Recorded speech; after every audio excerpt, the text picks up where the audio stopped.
The wedding band had just finished playing our first dance song when I saw Melissa weaving through the tables toward the stage. My sister had that look, the one I'd seen 1,000 times before when she was about to make herself the center of attention. Her sequined gold dress caught the light with every unsteady step. She'd had too much champagne. Again. I touched James's arm gently. She's going for the mic. My new husband tensed beside me, his jaw tightening. Should I stop her? No, I said, adjusting my veil with perfectly steady hands. Let her. He gave me a strange look but didn't move as Melissa climbed onto the stage, grabbing the microphone from the confused band leader. The room began to quiet, 200 guests turning their attention to my younger sister. I saw my mother half rise from her seat, anxiety written across her face. She knew, just like I did, that Melissa plus microphone plus alcohol equals disaster. But she didn't know what kind of disaster. Excuse me, everyone. Melissa's voice rang out, slightly slurred but crystal clear. I have an announcement. The wedding coordinator looked at me frantically from the side of the room. I gave her a small shake of my head. Let it happen. My beautiful sister Emma just married James. Melissa continued, gesturing dramatically toward us. A few people clapped politely, confused. And I just want to say. She paused for effect, and I saw it in her eyes. That malicious little spark she got when she was about to hurt someone for her own entertainment. I'd seen it when she told my high school boyfriend I was cheating on him. I wasn't. I'd seen it when she announced my pregnancy loss at Thanksgiving dinner before I was ready to talk about it. I'd seen it my whole life. I'm Georgine and aunt with the groom's baby. The words seemed to echo in a sudden silence. Then came the gasps, the scraping of chairs, the clatter of dropped silverware. Someone's wine glass hit the floor and shattered. My mother's scream cut through it all. Melissa. I stood there in my white dress, my grandmother's pearls cool against my throat, and smiled. Not a fake smile, not a shocked smile. A real, genuine smile. Perfect timing, I said, my voice carrying clearly across the stunned reception hall. Melissa blinked at me from the stage, clearly not expecting that reaction. She'd expected tears, rage, a scene. She lived for scenes. Emma, did you hear what I said? She leaned into the microphone. I'm pregnant, with James's baby. Your husband and I have been having an affair, I finished calmly. Yes, Melissa, I know, since last March, right? That conference in Miami, where you just happened to run into him. James had gone very still beside me. I could feel the tension radiating off him in waves. You knew. Melissa's voice had lost its triumphant edge. Of course I knew. I walked toward the stage, my heels clicking on the dance floor. Every eye in the room followed me, just like I know about the apartment in Riverside that James rented for your little meetings. The one he pays for with the credit card he thinks I don't know about. Emma, James started. Shia, I said without looking at him. It's Melissa's moment. She's been planning this for weeks. Haven't you, Mel? You even bought that dress specifically for today. Charged it to James's secret card, if I remember correctly. My sister's face had gone pale under her carefully contoured makeup. How could you possibly know that? I reached the stage and looked up at her. Because unlike you and James, I pay attention. I notice when my husband suddenly starts working late, when my sister develops a sudden interest in his hobbies, when hotel charges start appearing on credit card statements. I turned to face our guests, many of whom looked like they were watching the world's most uncomfortable reality show. I apologize for the drama, everyone.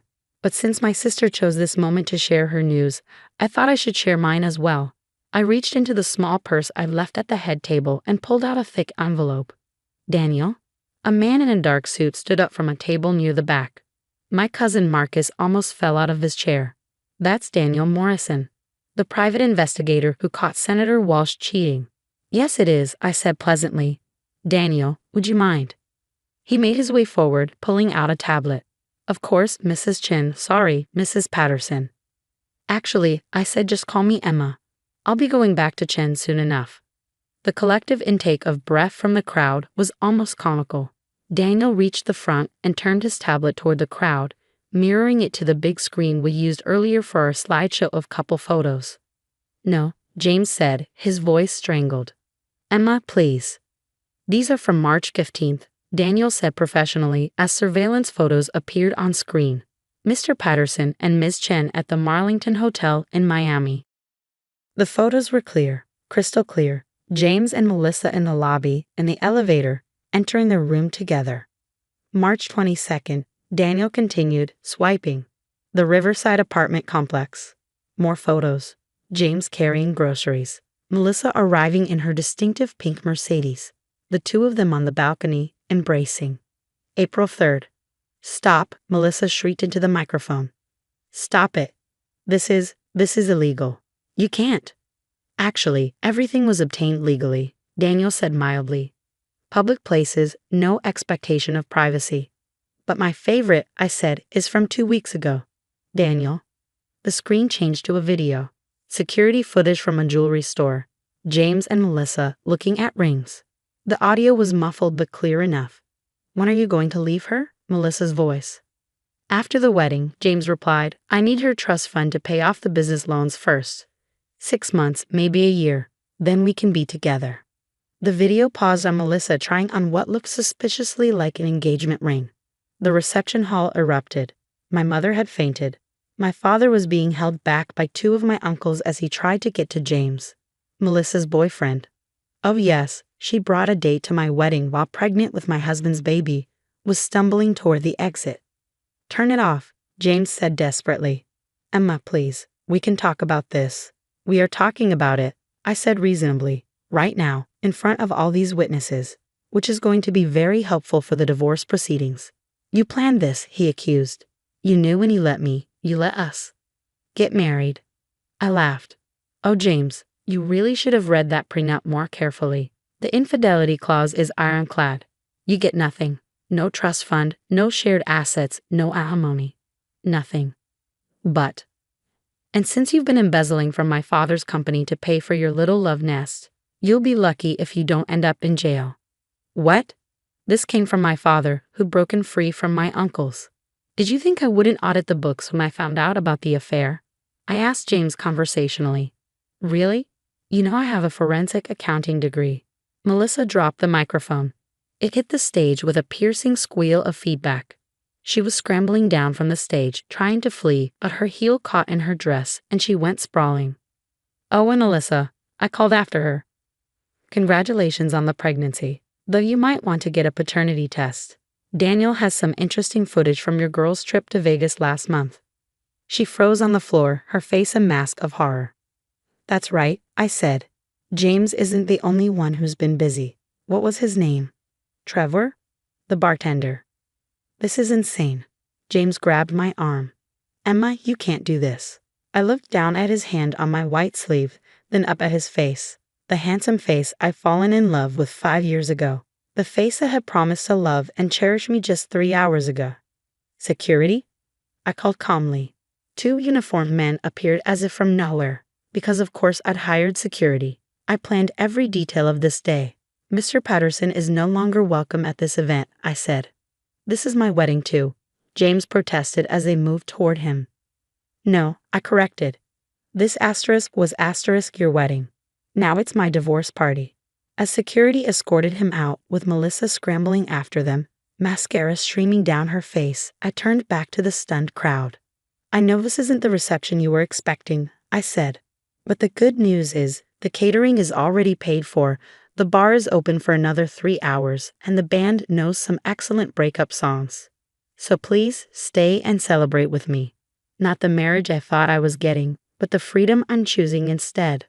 For a moment, nobody moved. Then my college roommate Diana stood up and raised her champagne glass. To Emma, she called out. For having bigger balls than any man in this room. To Emma. The crowd roared, and suddenly everyone was on their feet, applauding. My mother had recovered from her faint and was making her way toward me, tears streaming down her face. Oh, honey, why didn't you tell me? Because you would have tried to fix it, I said, accepting her hug. You would have suggested counseling or talking it out. And I didn't want it fixed, Mom. I wanted it over. But the wedding, all this money, was worth it to see their faces, I finished. Besides, I needed them to go through with the affair long enough to establish a pattern for the divorce. And I wanted Melissa to think she'd won, right up until the moment she lost everything. My father appeared at my other side. The embezzlement? About 50,000, I told him. I have all the documentation. It's enough to prosecute if you want. He looked older suddenly, tired. My own son-in-law. And Melissa. I'm sorry, Dad. No, he said firmly. I'm sorry. We spoiled her. Let her get away with too much for too long. This is our fault as much as hers. The band leader tentatively approached. Ms. Chen, should we keep playing? Absolutely, I said. Start with, before he cheats. I have a bouquet to throw. As the music started up again and the crowd began to move, my Aunt Patricia sidled up to me. That was quite a show, she said. But darling, aren't you devastated? You just found out your husband and sister betrayed you. I found out 4 months ago, I corrected. I've had time to grieve the relationships I thought I had. Today isn't about pain, Aunt Pat. It's about justice. And the baby. I smiled. What baby? But Melissa said. Melissa says a lot of things. She's been claiming to be pregnant for the last 2 months, but Daniel has some lovely surveillance footage of her buying pregnancy tests in bulk and practicing her announcement in her car. She's not pregnant. She just wanted to hurt me in the most public way possible. Patricia's eyes widened. She faked a pregnancy. Among other things. Did you know she's been fired from her last 3 jobs for theft? Or that she's been intercepting my mail for years, stealing birthday cards from relatives? Or that she's the one who told my ex-boyfriend Brad that I was cheating on him in college? My God. She's sick, Aunt Pat, and I've enabled her by keeping quiet, by not wanting to cause family drama. Well, she wanted drama. She got it. The rest of the reception was surreal. People danced, ate, drank, and came up to congratulate me as if I'd won a prize rather than lost a marriage. The photographer kept taking pictures, joking that these would be the most interesting wedding photos he'd ever developed. Around midnight, as the party wound down, I stood on the balcony overlooking the city lights. Diana joined me, slightly drunk and fiercely loyal. You know what the best part is? She said. What? You're going to be a legend. The woman who turned her cheating husband's wedding into a divorce party. They'll be telling this story for decades. I laughed, surprising myself with how genuine it sounded. I suppose there are worse things to be remembered for. So what now? Diana asked. What's the plan? I looked out at the lights, thinking about the apartment I'd already rented across town, the divorce lawyer I'd retained, the job offer in Seattle I'd been sitting on, the life I'd been secretly planning while James and Melissa thought they were playing me for a fool. Now, I said, now I live, without lies, without betrayal, without people who claim to love me while stabbing me in the back. Just me starting over. And the trust fund? Will go to its intended purpose, opening a forensic accounting firm specializing in divorce cases, helping other women find out what their husbands are really up to. Diana clinked her glass against mine. You're going to be rich. I already am, I said. I just had to lose the dead weight to realize it. My phone buzzed. A text from an unknown number. I almost didn't check it, but curiosity won. Asterisk, this isn't over. You've ruined everything. You'll pay for this. Asterisk, Melissa. Of course. I screenshotted it, evidence for the restraining order, then blocked the number. By morning, I'd have my lawyer send cease and desist letters to both of them.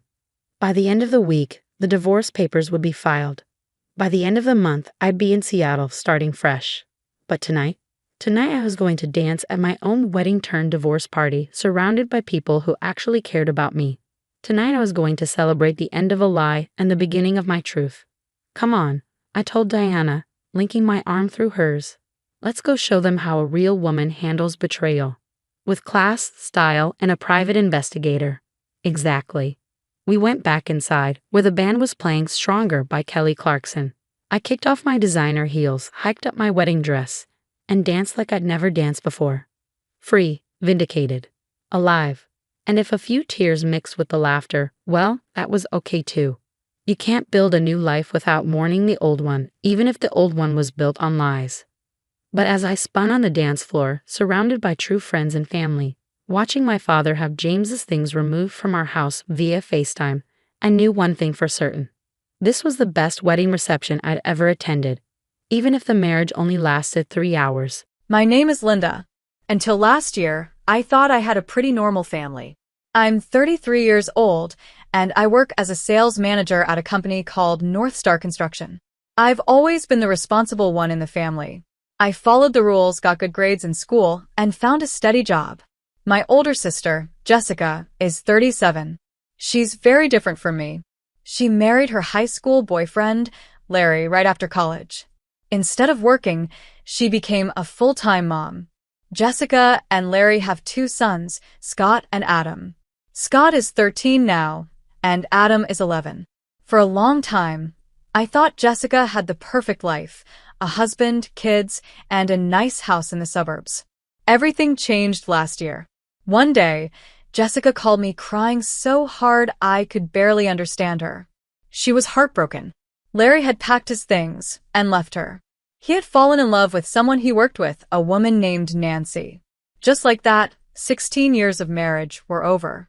He said he hasn't been happy for years, Jessica said on the phone, sobbing. How could he do this to me and the boys? That same night, I drove to her house. When I walked in, I found her sitting on the kitchen floor, surrounded by tissues.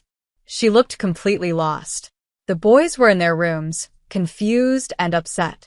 No one knew what to say. What am I going to do? Jessica asked me. Her eyes were red and swollen. I haven't worked since before Scott was born. Larry paid for everything. I didn't know what to say, but I told her, we'll figure it out. At the time, I didn't really know what that meant. I just wanted to help her feel better. Things got worse before they got better. Larry didn't want to help at all. He said he didn't owe her anything. He refused to pay child support until she took him to court. Even then, the amount the judge ordered him to pay was very small, just enough for basic groceries. Jessica and the boys had to move out of their beautiful house because Larry had owned it before they got married. He kept the house, and she had nowhere to go. I can help you find an apartment, I told her one afternoon as we were packing her things. The boys were staying with our parents that day, which was good. Jessica was crying every few minutes, and I didn't want the boys to see her like that. How am I supposed to pay rent? I have no income, she said. That's when I made an offer that would change everything. I can help pay for things until you're back on your feet, I told Jessica. Our parents were also ready to help. Dad is a retired accountant, and Mom used to be an elementary school teacher. They stepped in right away. They picked the boys up from school, helped them with homework, and made sure they had dinner every night. Jessica got a part-time job at a small clothing store nearby.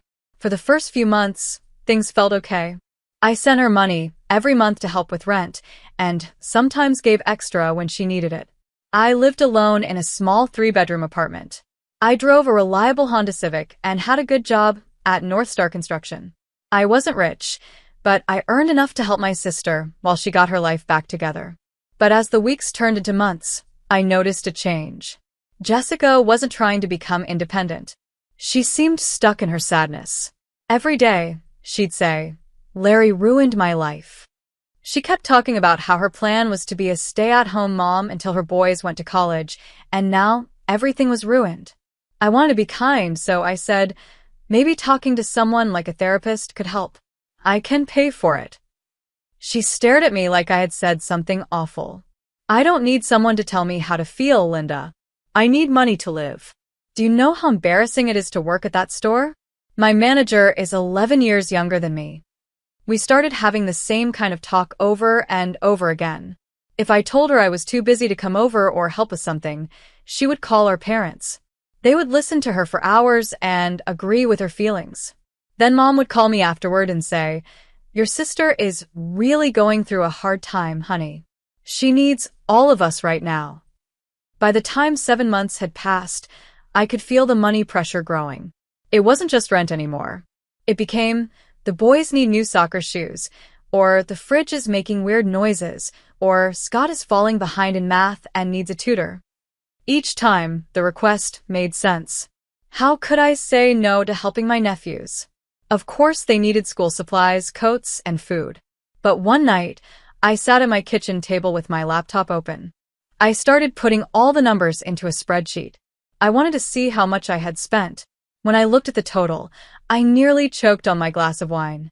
When I saw the total, I realized I was spending almost 1/3 of my monthly paycheck on Jessica and her kids. I knew I couldn't keep doing that. The next Monday, we all had dinner at my parents' house. Mom, Dad, Jessica, the boys, and me. Mom had made her famous pot roast, and everyone was in a good mood. I thought it was the right time to bring it up, even though I knew it might not be easy. After we finished eating, I spoke up. "I've been thinking," I said slowly, trying to be careful with my words.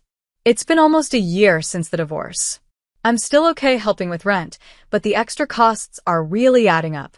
Maybe it's time to start looking for a full-time job." The room went quiet. The silence was so loud it felt heavy. Then Jessica finally spoke, and her voice was low and angry. "Are you saying you're tired of helping me? Do you even understand what I'm going through?" I tried to stay calm. "The boys are in school during the day," I said, pointing to Scott and Adam. "And Mom and Dad help a lot. There are jobs with regular hours." "I can't believe you," Jessica said, standing up so fast her chair fell over.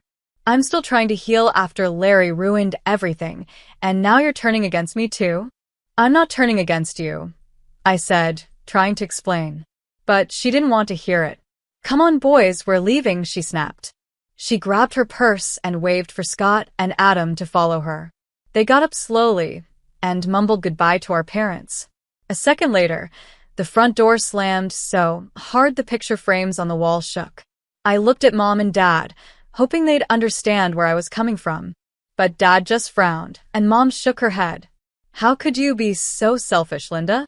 Mom asked. "Your sister is a single mom with 2 kids. You're single and don't have children. You don't need as much money as she does." I stared at them, shocked. "So, I'm just supposed to keep paying for everything? Forever? Is that what being a good sister means?" "It means not being greedy when your family needs help," Mom said firmly. That's when I knew there was no point in arguing. These were the people who had always told me that family comes first. But I was starting to see that this rule only seemed to count when I was the one giving. "I should go," I said, standing up. "Thanks for dinner." As I drove home that night, I felt completely alone for the first time in my life. A week after that awful dinner at my parents' house, my phone buzzed with a message from Jessica. "Needs $700 for boys' clothes. They've outgrown everything and look terrible. Please send today." That was it. No hello. No mention of our fight. Not even a real please, just added at the end like an afterthought. I stared at the message for a long time, my finger resting on the keyboard. Part of me wanted to say no. I wanted to set a clear line and finally stand up for myself. But then I thought about Scott and Adam. It wasn't their fault their mom was acting like this. They still needed clothes. So, with a heavy sigh, I sent the money. Jessica didn't even say, "Thank you." All I got was a thumbs up emoji. At that point, work became the only place I felt good. At North Star Construction, people respected me. My ideas mattered. When I did well, people said, "Great job," instead of asking me for something. I focused all my energy on a big project, trying to land a deal for a new office building downtown. The client was known for being hard to please, but I worked for weeks putting together the perfect presentation. "You knocked it out of the park, Linda," my boss said after we signed the contract. "This bonus will be big." When the money finally came through, I felt a kind of joy I hadn't felt in a long time. For once, I wanted to use it for myself. I didn't want to hide it away, waiting for Jessica's next emergency. I had been driving the same Honda Civic for 8 years. It still worked fine, but I had always dreamed of having a nicer car.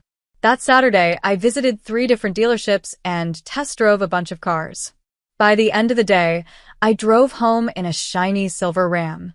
It wasn't the fanciest car there, but it was definitely a step up. I felt proud.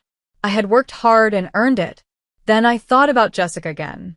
Her car was a very old Cadillac Eldorado with over 400,000 miles on it. She always complained about it. The weird noises, the weak air conditioning, and how embarrassed the boys felt riding in it. I realized that my old Honda, which still ran perfectly, would be a huge upgrade for her. The next family dinner came around quickly.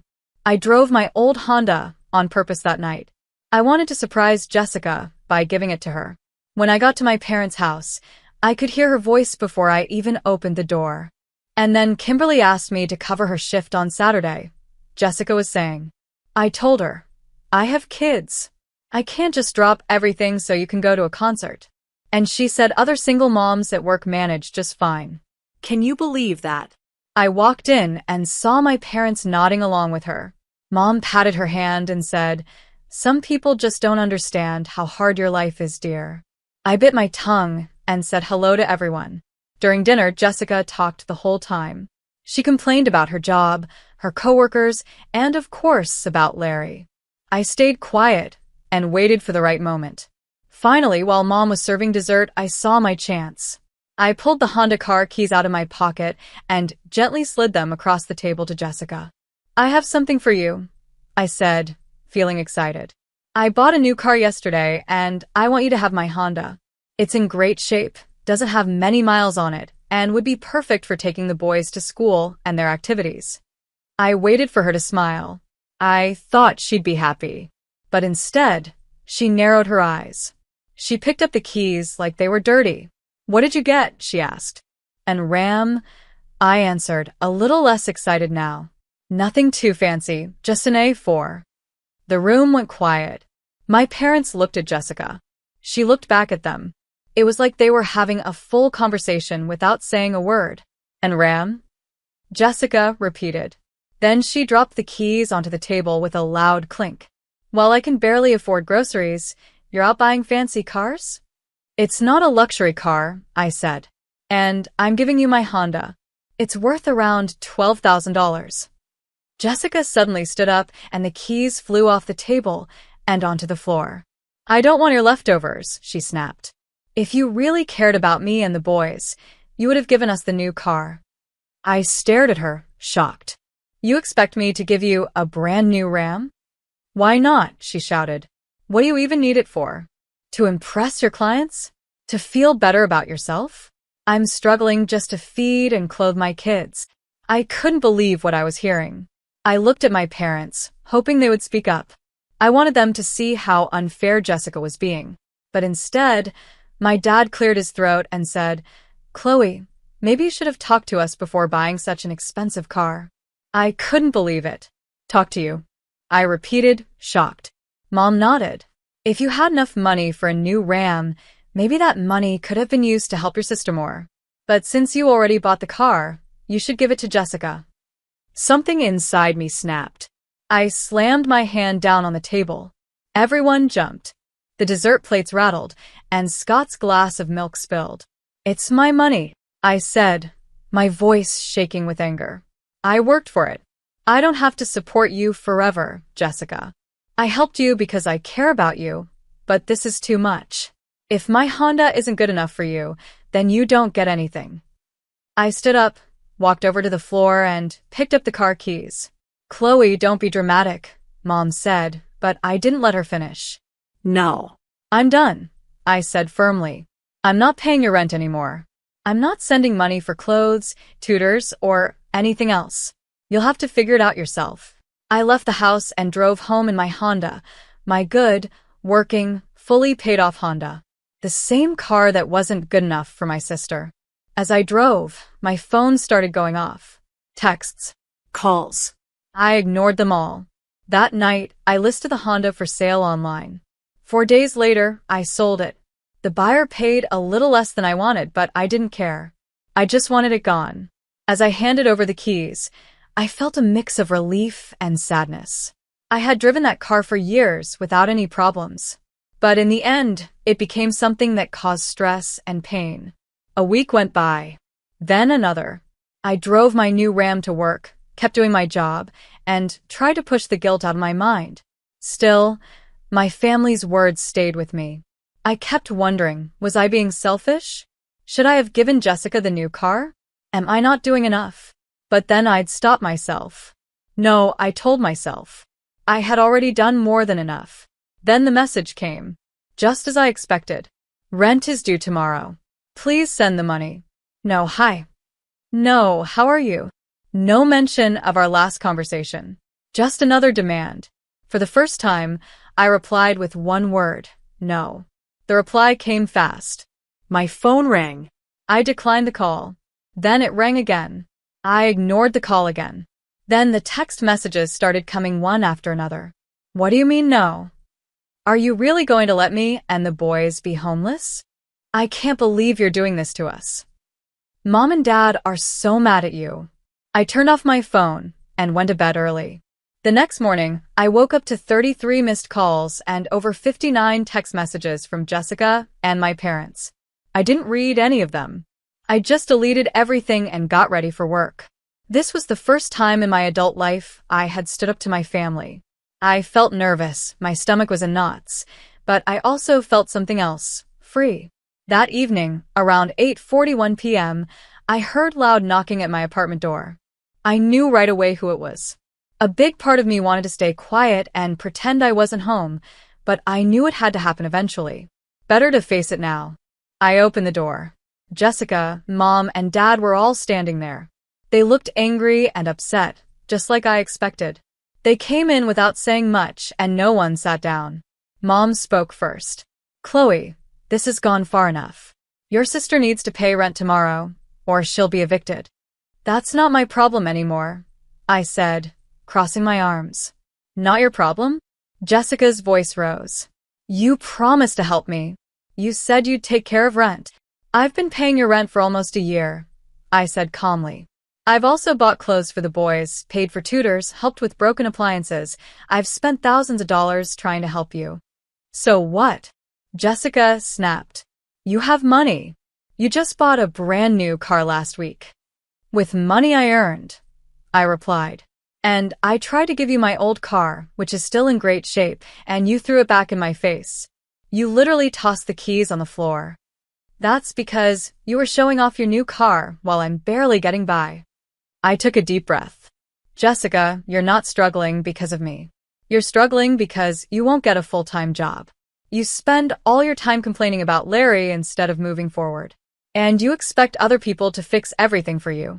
We're family, Mom said, like that should be the end of the argument. Family helps each other. I've helped for a whole year, I said. But it's never enough, is it?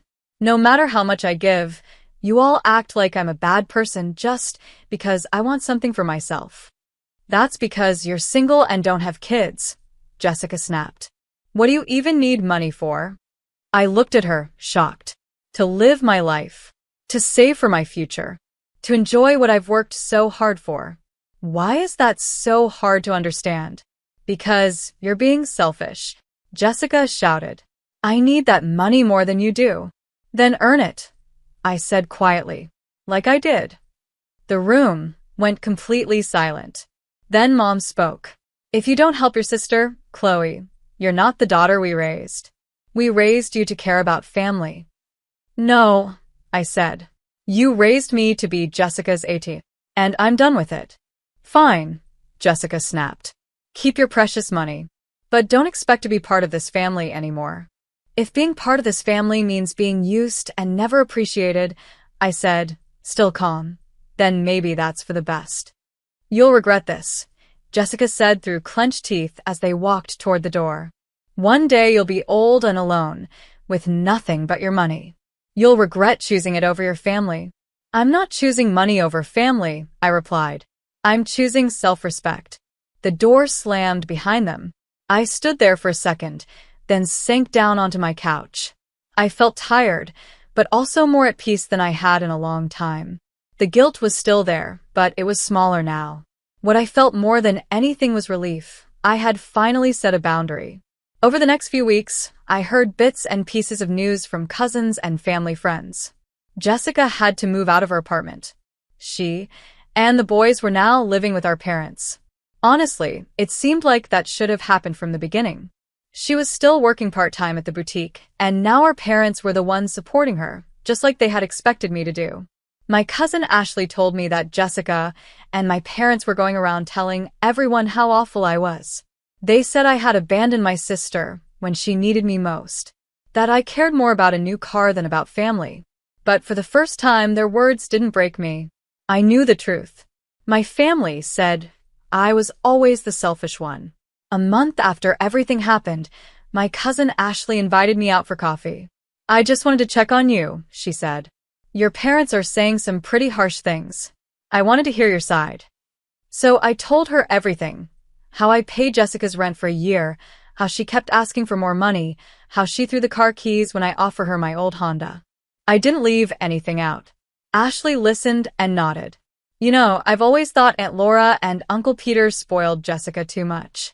For what it's worth, I think you did the right thing. You can't set yourself on fire to keep someone else warm. That phrase stuck with me. It perfectly described what I had been doing. I was burning through my money, my limits, and even my self-worth just to keep Jessica comfortable while she refused to help herself. Thanks, Ashley, I said. That means a lot. As I drove home in my Ram, the car I finally allowed myself to enjoy without guilt, I realized something important. I wasn't alone. My parents and sister may have turned their backs on me, but I still had people who supported me. Most importantly, I was finally standing up for myself. 7 months passed. Summer turned into fall, and then fall became winter. The holidays were coming, and I wasn't sure what to do. Would they invite me? Would I even want to go? I hadn't talked to my parents or Jessica since that night at my apartment. Not because they hadn't tried. About 3 months after our fight, the messages started changing. They weren't angry anymore. Instead, they tried to make me feel guilty. The boys miss their aunt. Mom texted. Scott asked about you at breakfast. Jessica wrote another time. I didn't answer. I knew what they were doing, trying to use the boys to make me feel bad. And it worked. It hurt to think about Scott and Adam.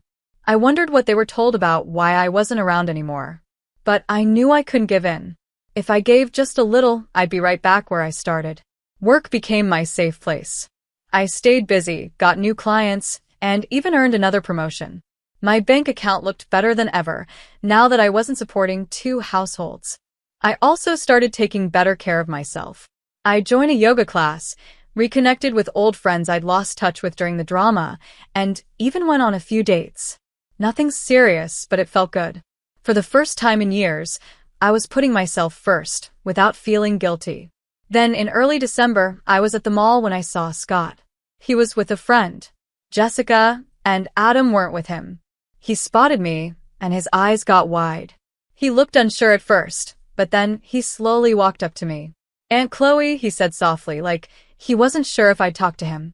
Scott. I gave Scott a warm smile. How are you, buddy? I'm okay, he said, shifting his feet. We're living with Grandma and Grandpa now. Mom complains a lot. Adam and I share the guest room. I nodded, not wanting to say anything bad about his mom. And how's school? It's good. I made the basketball team. A small smile appeared on his face. Coach says I might start the next game. That's awesome. I'd love to come watch you play, if that's okay with you. His face lit up. Really? That would be cool. Our next game is Saturday at 3:53. I made a mental note. I'll try to be there.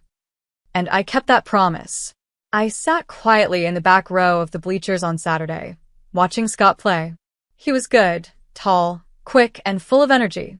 When he scored his first basket, I cheered loudly. He turned toward the sound and spotted me. The big smile he gave me made everything worth it, even the risk of seeing Jessica. After the game, I stood outside, not sure if I should go up to him. But Scott made the choice for me. He jogged over, carrying his gym bag. You came, he said, sounding surprised. I said I would. I smiled, then looked toward the parking lot. Is your mom here? He shook his head. Grandma brought me. She's waiting in the car.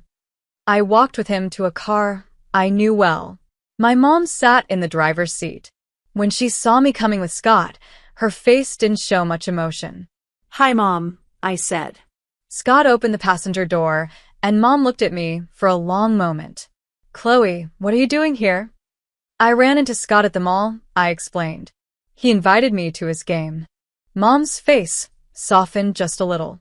He's getting really good, isn't he? He's amazing, I agreed. A quiet moment passed. Scott looked between us, like he was hoping we might make peace. Would you like to get coffee sometime? I asked. Just the 2 of us. She hesitated, then gave a small nod.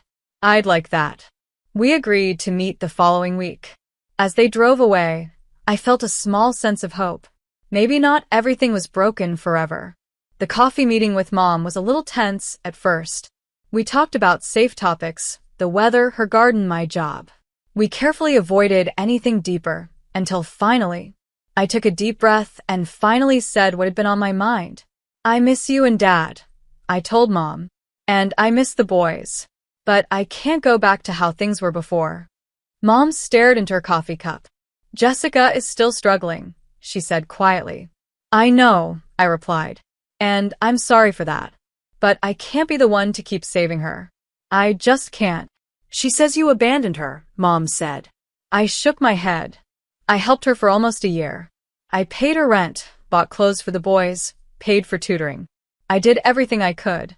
But she didn't try to get better, Mom. She got more and more dependent.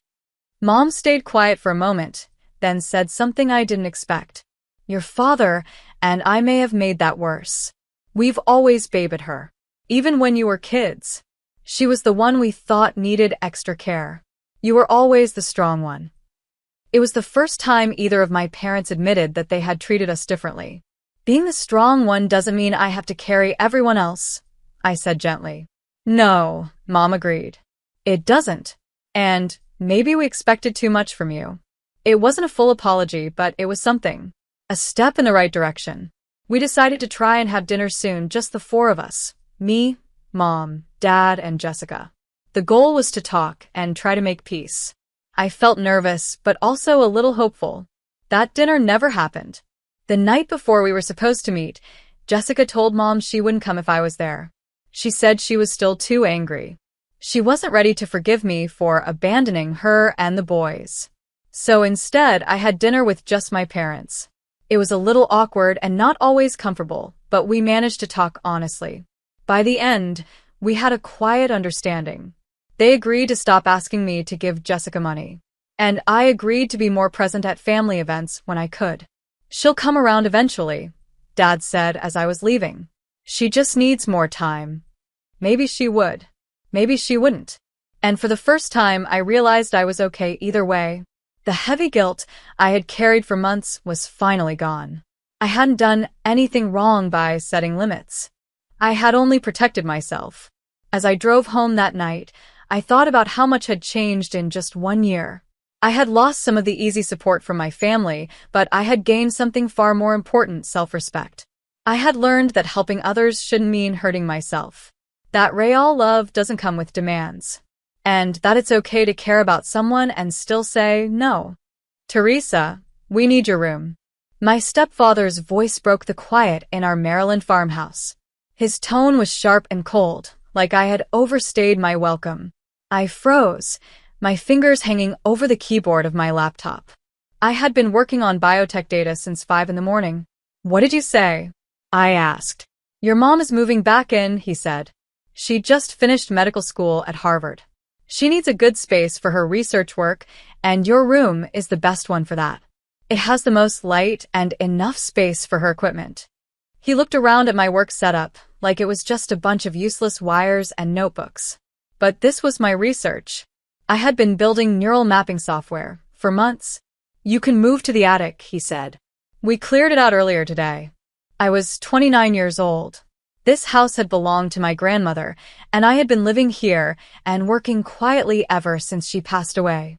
Now it felt more like a place where Julie's achievements were displayed, like a museum built just for her. I worked remotely for a neuroscience lab, and I had just started testing a new cognitive tool I'd created. It wasn't shiny or famous yet, but it was real. Still, none of that mattered to them. The attic doesn't even have heat, I said. Maybe a little discomfort will push you to do something better, my mother said as she walked into the room. You can't keep pretending your little project is a real job. You should try to be more like Julie. Of course. Julie. The golden child. The one everyone talked about. She had always been their favorite, still riding on praise and big dreams, even though she was drowning in student loans. I already have a job, I said quietly. They didn't listen. You're just playing around, my mother said. Julie needs the room for something serious. I looked around my room. Whiteboards full of ideas. Notes. Plans. Years of work. To them, it was all just scribbles. but I saw the future in those scribbles. All right, I said, slowly closing my laptop. I'll leave. I wasn't giving up. I wasn't running away. I was growing into something they couldn't see. For 4 years, I had lived in silence while they cheered for Julie and ignored my work. They never saw me, never took me seriously. You've got until noon, my stepfather said. Her lab gear arrives tomorrow. I almost smiled. That timing was perfect, because at exactly 1 p.m. tomorrow, Teresa Dillon's biotech startup, Tham, would launch to the world. That evening, I wouldn't just be someone working in a corner of the house. I would be the founder of something real, something big. I packed my things into moving boxes, folding clothes, and wrapping my equipment carefully. My phone buzzed on the table. It was a message from Tyler, my chief technology officer. The message was short and exciting. All systems green. Neurofathom launch is set for noon. Perfect. I smiled to myself, thinking about what was about to happen. In less than 12 hours, the world of brain science was going to feel the impact of what I had built. For 4 long and difficult years, I had been working on a machine learning system. This system could spot early signs of brain diseases, even before people showed symptoms. While everyone around me thought I was just playing with code, I was actually creating something that could change medicine forever. They saw my work as a small hobby, but I had been leading a quiet revolution in how doctors could find and treat brain problems early. I had called myself a research assistant to keep things simple, but the truth was much bigger. Neurofathom was already a legal company based in New York. It had strong contracts, full protection, and it was ready for investors. While my family went on and on about Julie's hospital work and school programs, I was building a powerful system that could save thousands of lives. Some of those chances came from deals I made behind the scenes, deals they didn't even know I was part of. Another message from Tyler appeared. Phase 1 complete. Neurofathom now owns controlling interest in Helix Care. I blinked in surprise. Helix Care was the medical group that handled all of my family's health plans. It also paid for Julie's research trips overseas. And now, through Neurofathom, I owned the biggest share of it.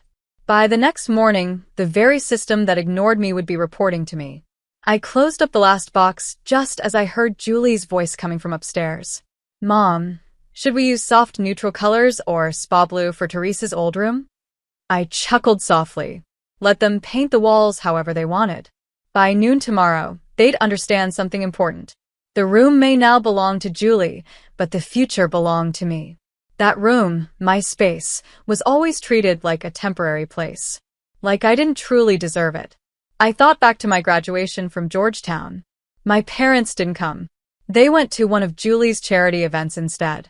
I had paid for my prototype with credit cards, while they proudly shared Julie's breakthroughs, even though none of hers had been proven yet. Teresa, my mom called sharply. Don't forget to leave your key. You won't be coming back. I placed the key on the desk. I didn't say anything. I didn't need to. They were right. I wasn't coming back. I lifted the last box into my car and closed the trunk. It was time to go, time to step into the future I had built. I heard laughter coming from the kitchen. They were talking about paint colors again. Accent walls, custom shelves, someone said. This room needs someone doing something real, another voice added. Not just messing around alone all day. They were talking about me. Again. I sat quietly in the driver's seat of my small hybrid car, not one of those shiny SUVs like Julie had. I opened my laptop and typed a short line of code. Initiate Beatatric Proton Authorization, Neurofathom Core Protocol, Phoenix. A message appeared on the screen. System activated. Full execution in 7 hours. I stared at the blinking text. It felt calm, serious, and unstoppable. I closed the laptop and started the engine. I had been planning for this moment for years. Everything about my life, how I dressed, what I drove, how I worked, was part of a plan. I didn't need flash or attention. I just needed results. Because tomorrow, they wouldn't just hear about my success. They would feel it, and they would finally understand what I had been building.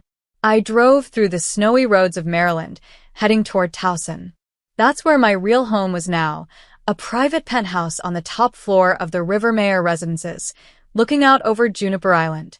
When I pulled up, the valet gave a small nod and parked my car. The concierge greeted me by name. I stepped into the elevator, which went straight up, without stopping. Up here, no one saw me as the lost daughter. I was Dr. Teresa Dillon, founder of NeuroFathom Labs. I entered my office. Screens lined the walls, filled with live data from all over the world. In the center was the most important window. Helix Care Systems, sync, 97%. The launch was almost here. At first, NeuroFathom had focused only on detecting brain problems early. But now, the system could do much more. The new update, called the Clairvoyant Protocol, could also catch fraud in the medical world. Fake billing, false reports, hidden money, and it would quietly take apart the very system my family had relied on for years. The same system my mother used to sneak research money into Julie's projects. The same one she said I would never be part of unless I earned it. A message popped up on my phone. It was from the family group chat. Dinner tomorrow at Birch and Stone to celebrate Julie's new publication. Teresa, you're welcome too if you've landed somewhere stable. Dress nice. Birch and Stone. That fancy restaurant. I remembered standing near the coat check there, watching them cheer for Julie's acceptance to Harvard. I used the money I earned from coat tips to buy my first brainwave scanner. Tomorrow, they'd be there again. But this time, their celebration wouldn't go as planned. Their company credit cards would fail, because Helix Care would no longer belong to them. I typed my reply, "I'll be there." And I would. I opened a secure file on my laptop called Project Recalibration. Inside was everything, every time they ignored me, every small insult, every dollar moved behind closed doors. I had carefully recorded it all. The file was now linked to the final documents showing NeuroFathom's full takeover of Dillon Medical Group and its partner clinics. Dr. Dillon, the executive board is ready, my assistant Carolyn said through the intercom. Thank you. I'm on my way, I replied. I took a quick glance in the mirror. This time, I didn't see someone forgotten or overlooked. I saw someone who had built something powerful. I didn't need to apologize anymore. Tomorrow night, when I sat across from my family at Birch and Stone, I wouldn't just be part of the dinner. I would be in charge. They would be toasting Julie's new research award, not knowing the business they relied on had already changed hands. My phone buzzed again. Another secure message from Tyler, my chief tech officer. If you're ready to see how Teresa turns a dinner table into a boardroom and a toast into a takeover, stay tuned. Phoenix Protocol fully launched. All systems running above target. Helix Care acquisition complete. Ownership confirmed. I slid my phone into my small clutch bag and walked through the front doors of Birch and Stone. The dark wood walls and quiet music made the place feel formal and polished. My family treated it like their special spot, like a shrine for Julie's victories. The host, Adam, looked up right away. But this time, he didn't see the version of me they used to ignore. He saw Dr. Teresa Dillon, the primary stakeholder of the very medical group that helped fund this place. Your usual table, Dr. Dillon? He asked, smiling with respect. I shook my head gently and looked toward the booth in the back. Not tonight, Adam, I said. I'm sitting with them. As I walked toward the table, I heard Julie's voice. She was talking with pride about her latest win. I'll have my own research suite, she said. Top floor. Full lake view. They even gave me a personal assistant. My mom's eyes twitched slightly when she saw me. Teresa, you made it, she said. We already started ordering. I had a few things to take care of, I said, sliding into the same seat I always took, at the edge of the table. Still calling it work? Julie asked with a smirk. My stepfather looked up for the first time. I hope you're not using the Dillon name without reason. That name still means something. I stayed calm. Julie continued, they want me to lead clinical trials next spring. Speaking of leadership, I said lightly, did you hear about the board change at Helix Care? My stepfather froze. What change? Right then, a server arrived holding a tray of champagne. Let's celebrate, my mother said, reaching for her wallet. This one's on me. She handed over her platinum credit card. The timing couldn't have been better. I already knew what was going to happen next. The waiter returned, his voice tight and polite.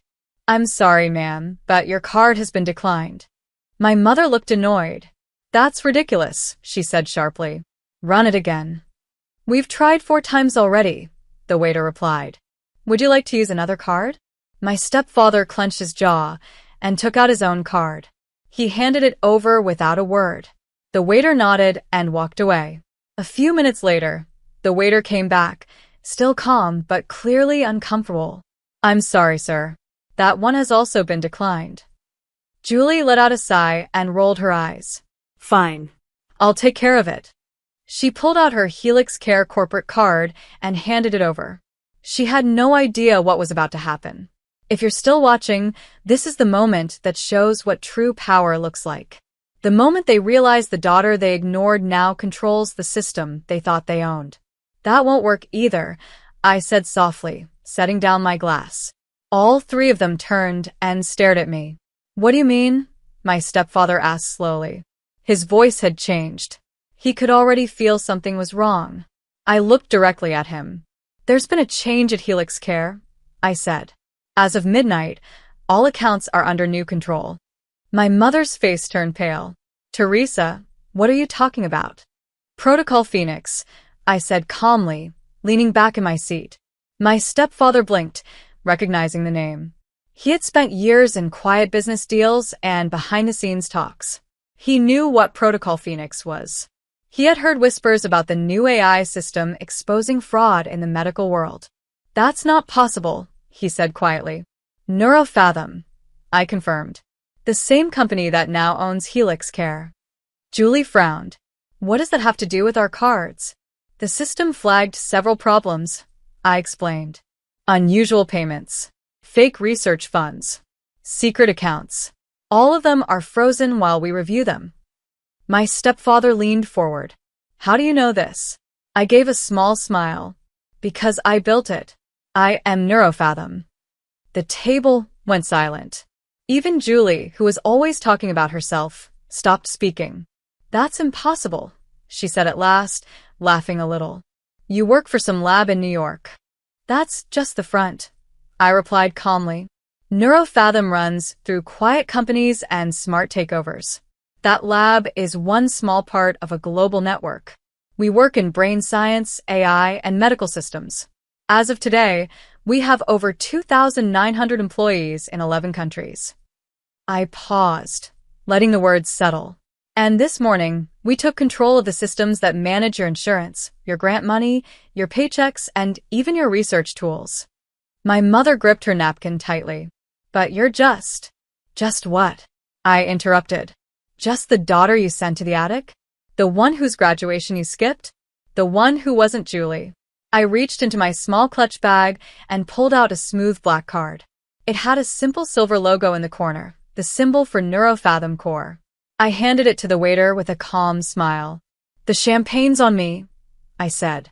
Actually, every meal this table has had here for the past 4 years has also been on me. I bought Birch and Stone in 2022. The waiter gave a respectful nod. Of course, Dr. Dillon. Dillon? My stepfather repeated, confused. You're that Teresa Dillon? I nodded slowly. Yes.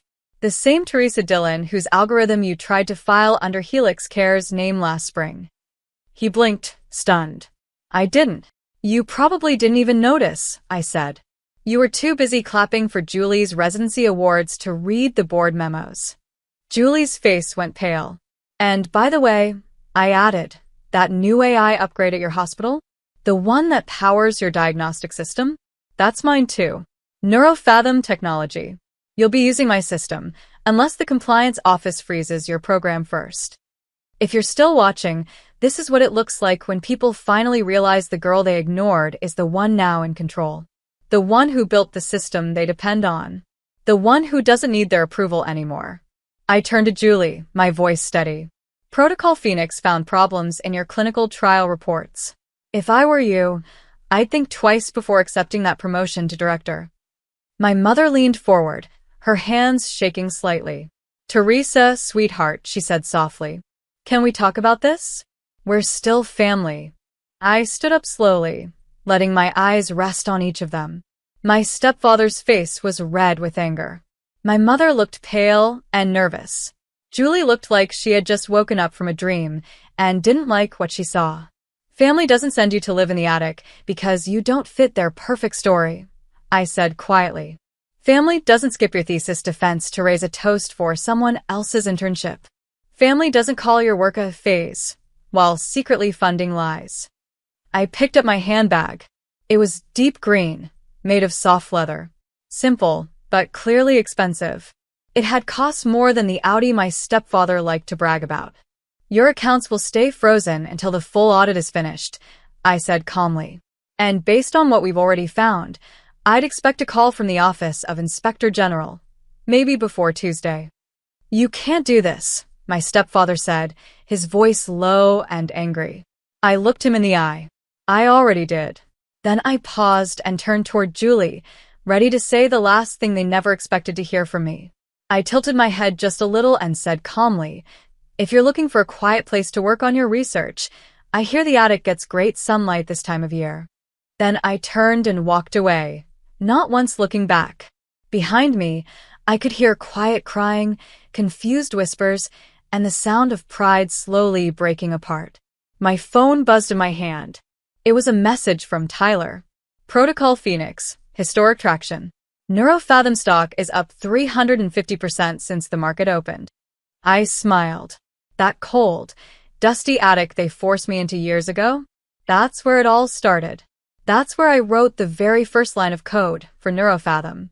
That attic, the place they sent me to feel small, is where I built the system that now controls their entire empire. Over the next few weeks, everything fell apart for them.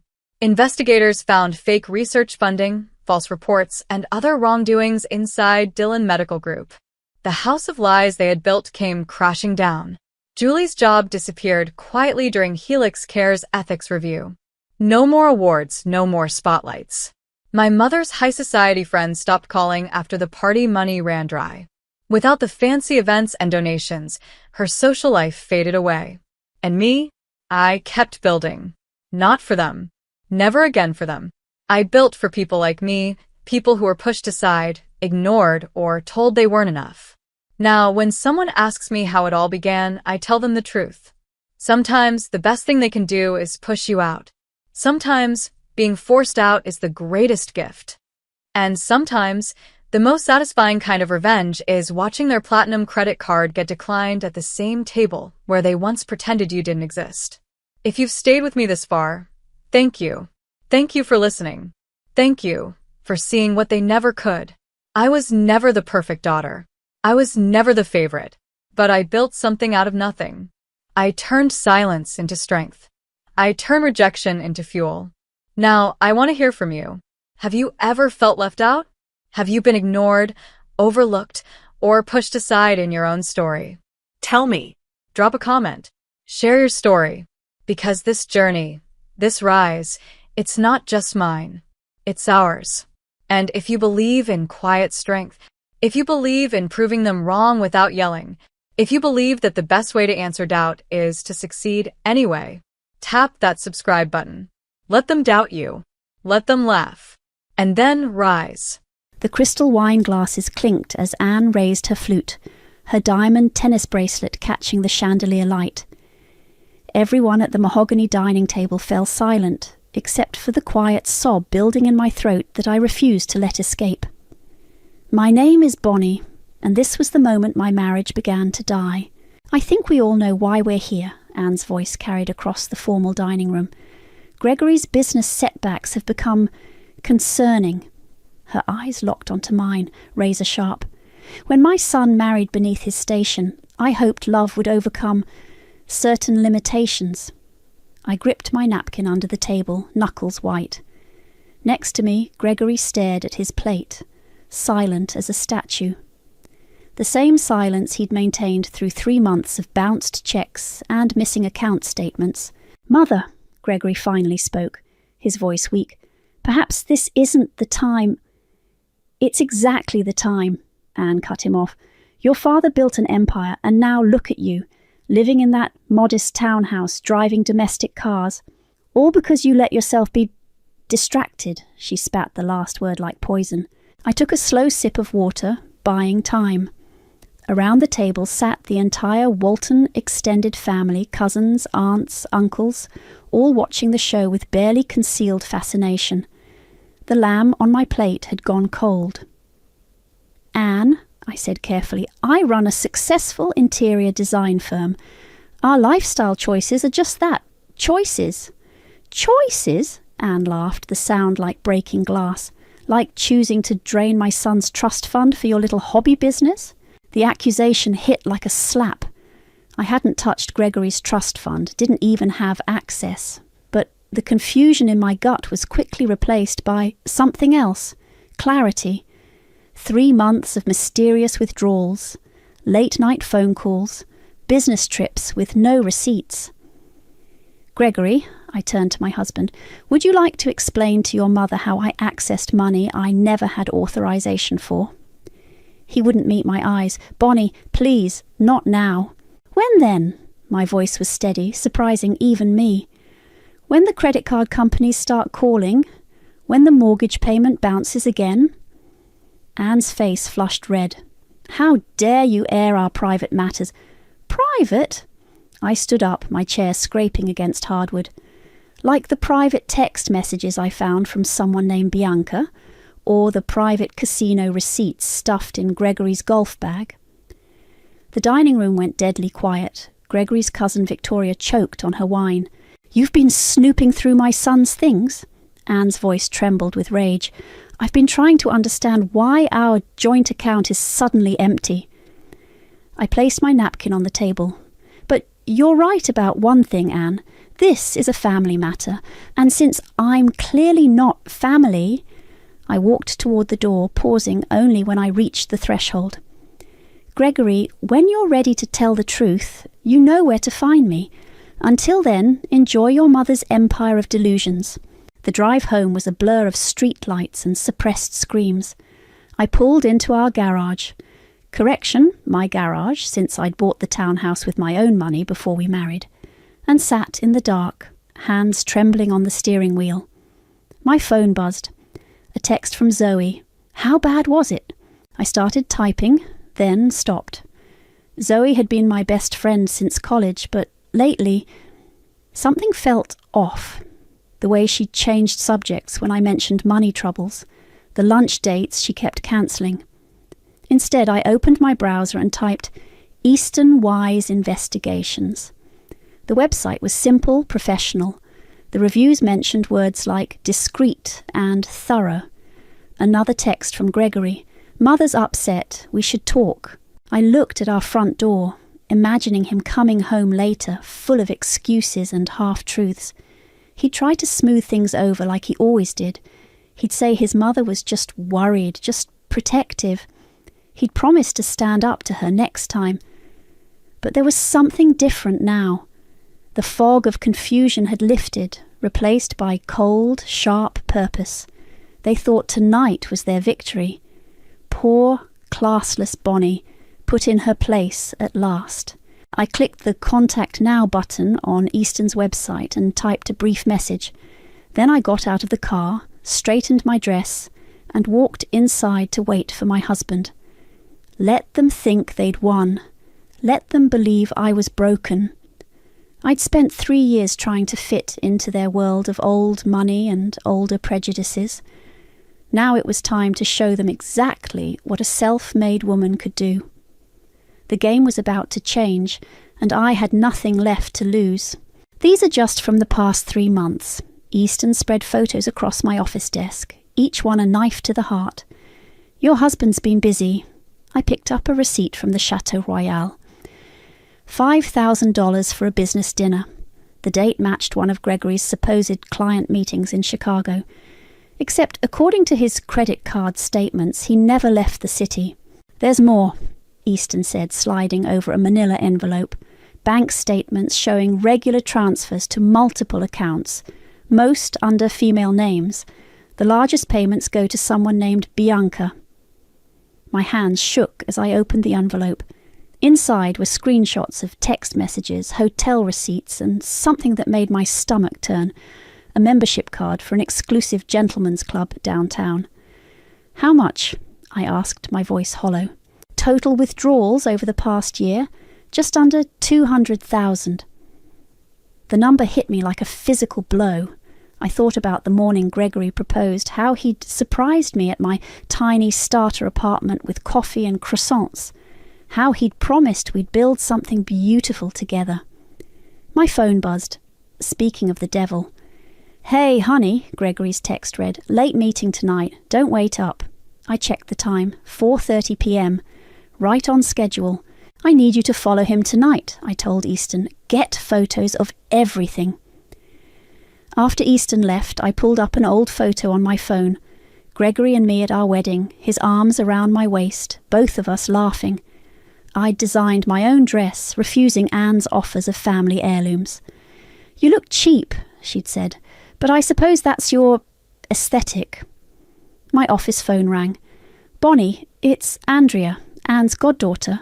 "Andrea, how did you get this number?" "Listen, I don't have much time. There's something you need to know about Gregory's ex-fiancée." I sat up straighter. I didn't know he was engaged before. "Exactly. Anne made sure of that. The girl was from a working-class family like you. She found out some things about Gregory, threatened to go public. Anne paid her to disappear." My heart raced. "Why are you telling me this?" "Because Anne's doing it again. She's been covering Gregory's debts for years, but this time it's different. The money's coming from places it shouldn't." A knock at my door made me jump. Zoe stood there, looking nervous. "Andrea, I have to go. Thank you." I hung up as Zoe walked in. "Hey, stranger," she said, trying to smile. "Can we talk?" I cleared my desk quickly, but not before Zoe caught sight of the hotel receipts. Her face went pale. "Bonnie, I need to tell you something." "Save it." I held up my hand. "Unless you're ready to explain why you've been helping Gregory hide money." Her eyes widened. "How did you—" "Your business credit line. The one you said was maxed out from renovations.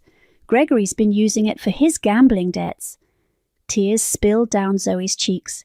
"He said it was temporary, that he just needed to cover some investments until they paid off. He promised he'd pay it back." "And you believed him? After watching him lie to me for months? He showed me documents, plans for this huge development deal. Said Anne was backing it, but the paperwork was delayed." I laughed bitterly. "There is no development deal, Zoe. Just like there's no startup, no investors, no anything, except my husband burning through money with his mistress." My phone buzzed again. A message from Easton. "Following target now, headed to Chateau Royal. Female companion matches description of Bianca." "I'm so sorry," Zoe whispered. "I'll help you. Whatever you need. I'll testify." "Stop." I held up my hand. "I trusted you for 15 years. You were my maid of honor. And you chose him." "Bonnie, please, I have a meeting." I stood up, gathering my things. "I suggest you talk to your lawyer about that credit line, because when this all comes out, you'll need one." As I walked to my car, another text came through. This one from Gregory. "Missing you. Dinner tomorrow night? Just us." I smiled, thinking of the meeting I had scheduled with Samara, the city's most ruthless divorce attorney. "Can't wait," I typed back. "I have something special planned." Let him think I was still the trusting wife. Let them all think I was breaking. The truth would come soon enough, and it would shatter their perfect world into pieces too small to ever put back together. I started my car, heading to the lawyer's office. In my rearview mirror I could see Zoe standing in my office doorway, still crying. Some bridges burn slowly, I thought. And some you have to torch yourself. The opera house sparkled like a jewel box, but all I could focus on was Anne's hand gripping Gregory's arm as we walked in. Her diamond rings caught the light, a silent reminder of the wealth she lorded over everyone. "Darling," she called out, her voice dripping honey, "that dress is interesting. Vintage, I assume." I smoothed down my designer gown, one I'd actually helped design last season. "Brand new, actually, but you're right, it was inspired by classic silhouettes." Gregory shifted uncomfortably between us. 3 days had passed since Easton's photos confirmed Bianca's existence, but I'd played the perfect wife. Even now I reached for Gregory's hand, squeezing it gently. "The box seats are this way," Anne gestured, "though perhaps Bonnie would be more comfortable in the general admission area." "Mother," Gregory started, but I cut him off with a laugh. "Actually, I've arranged something special." I pulled out 4 tickets. Front row, centre orchestra, better acoustics. I thought we could all sit together. Anne's face tightened. These seats cost more than her box, and we all knew it. As we settled in, Andrea slipped into the seat next to me. "Aunt Anne," she said sweetly, "I hope you don't mind me joining." Anne's eyes narrowed. She knew Andrea had been talking to me, but couldn't make a scene. Not here, not now. The lights dimmed as the orchestra tuned up. I felt my phone vibrate, a text from Samara. "Documents ready, meeting tomorrow, 9 a.m. On stage, the tragedy unfolded. A beautiful woman discovered her husband's betrayal, his lies, his other life. How fitting. During intermission, I excused myself to the powder room. Andrea followed. "The transfers are getting bigger," she whispered, checking under the stalls. "Anne moved 50,000 last week, called it a family emergency." "From the estate trust," Andrea nodded. "She's executor, but she's not supposed to touch the principal. If the other beneficiaries find out..." The bathroom door swung open. Anne stood there, her face a mask of fury. "Andrea, dear, your father's looking for you." Andrea squeezed my arm before hurrying out. Anne waited until the door closed. "Whatever you think you're doing," she hissed. "Stop, now." I reapplied my lipstick, taking my time. "I'm just enjoying the opera, Anne. Isn't that what family does?" "You are not family. You're a gold digger who got lucky." I turned to face her. "Funny, I'm not the one embezzling from a trust fund." The colour drained from her face. "You don't know what you're talking about." "Don't I? Like, I don't know about Gregory's ex-fiancée, or about August introducing him to his bookie, or about Bianca." "You ungrateful little—" "Save it." I snapped my clutch shut. "The second act's starting. We wouldn't want to miss the climax." Back in our seats, Gregory leaned over. "Everything okay?" "Perfect," I smiled, patting his hand. "Your mother and I were just discussing family matters." On stage, the betrayed woman plotted her revenge. The audience gasped as she unveiled her plan. But they hadn't seen anything yet. After the show, August caught me in the lobby. Gregory's oldest friend, looking expensive in his tailored suit. The same suit he wore when he took Gregory to underground poker games. "Careful, Bonnie," he murmured, too low for others to hear. "You're poking around places you shouldn't." "Like the casino where you and Gregory lost 60,000 last month." His smile faltered. "He told you?" "He didn't have to." I stepped closer. "Here's what's going to happen. August, you're going to stay away from my husband. Or the Gaming Commission might receive an anonymous tip about certain unlicensed establishments." "You're bluffing." I pulled out my phone, showing him photos of their private games. "Try me." Later that night, Gregory came to bed smelling of whiskey. "You were amazing tonight," he slurred. "The way you handled Mother. I should have stood up for you more." I let him pull me close, ignoring the ache in my chest. Once his touch would have made everything better. Now it just reminded me of other women, other lies. "I love you," he mumbled, already half asleep. I waited until his breathing steadied before slipping out of bed. In my home office, I opened my laptop to find an email from Easton. Found the connection. Anne's been funneling money through Gregory's accounts to cover her own tracks. Sending proof now. I clicked through the attachments, each one another nail in their coffin. Tomorrow, Samara would start the legal proceedings. But tonight, I allowed myself one moment of pure grief for the marriage I thought I had. The woman I used to be died in that opera house tonight. In her place stood someone stronger, someone who knew exactly what needed to be done. Let them sleep soundly. The real show hadn't even started. He withdrew how much? I gripped my phone tighter, staring at the bank alert. 15,000, Samara confirmed. From your joint account 20 minutes ago. We need to move fast. I pulled up my banking app. The account was nearly empty, again. 3 days after the opera, and Gregory was getting bolder. Freeze everything, I told her. Every account he has access to. Already done. But Bonnie, there's something else. Your friend Zoe, the credit line Gregory used, it's not just maxed out, it's in default. My stomach dropped. How bad? 120,000. The bank's threatening legal action. A knock at my office door made me jump. Edith, Anne's housekeeper for 20 years, stood there wringing her hands. Ms. Bonnie, can we talk? I waved her in. Samara, I'll call you back. Edith closed the door carefully, checking twice to make sure it latched. I shouldn't be here, but I saw something at the house. What kind of something? Mrs. Anne, she was burning papers in the study fireplace, banking documents. And there was a name I recognized, Bianca Wise. My heart raced. Wise? Like Mr. Easton's daughter? Edith nodded.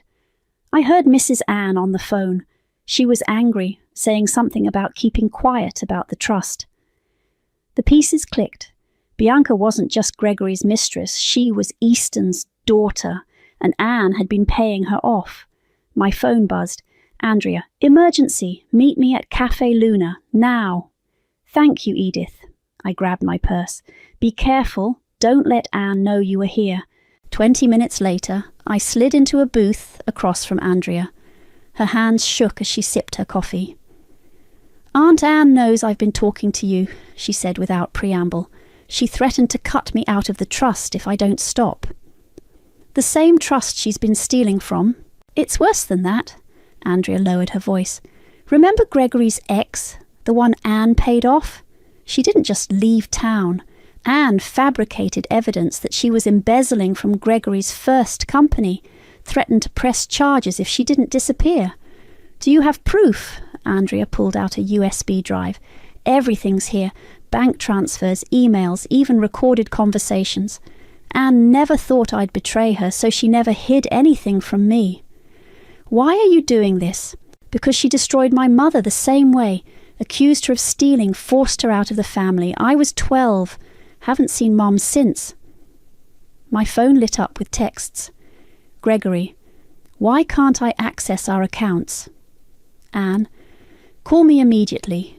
Zoe, please help. The bank is threatening foreclosure. Andrea, I said slowly, how would you like to help me destroy Anne Walton? She smiled, tears in her eyes. I thought you'd never ask. Back at my office, I found August waiting. You blocked his accounts, he said, following me inside. Bad move, Bonnie. Like introducing my husband to high-stakes poker? That kind of bad move? He came to me, said he needed quick cash to cover some mistakes. August stepped closer. You really want to know what those mistakes were? I already know about Bianca, and the gambling, and Anne's embezzlement. He laughed. You don't know shit. You think Gregory's just some rich boy gone bad? Ask yourself why Anne's really protecting him, why she's burning evidence. Tell me. Double my usual finder's fee and I'll give you everything. Bank accounts, dates, names. The real reason Anne paid off Gregory's ex. I wrote a check, handed it over. Talk. An hour later, I sat alone in my office, staring at the wall. The truth was worse than I'd imagined. So much worse. My phone rang. Samara. The accounts are frozen, she said. But Gregory's trying to access your business accounts now. Claims he has partner rights. Let him try. I've got something better. I plugged in Andrea's USB drive. How quickly can you get a forensic accountant? For what? To trace 5 years of systematic fraud, blackmail, and embezzlement. Turns out the Waltons aren't just toxic, they're criminal. Give me 2 hours. Samara paused.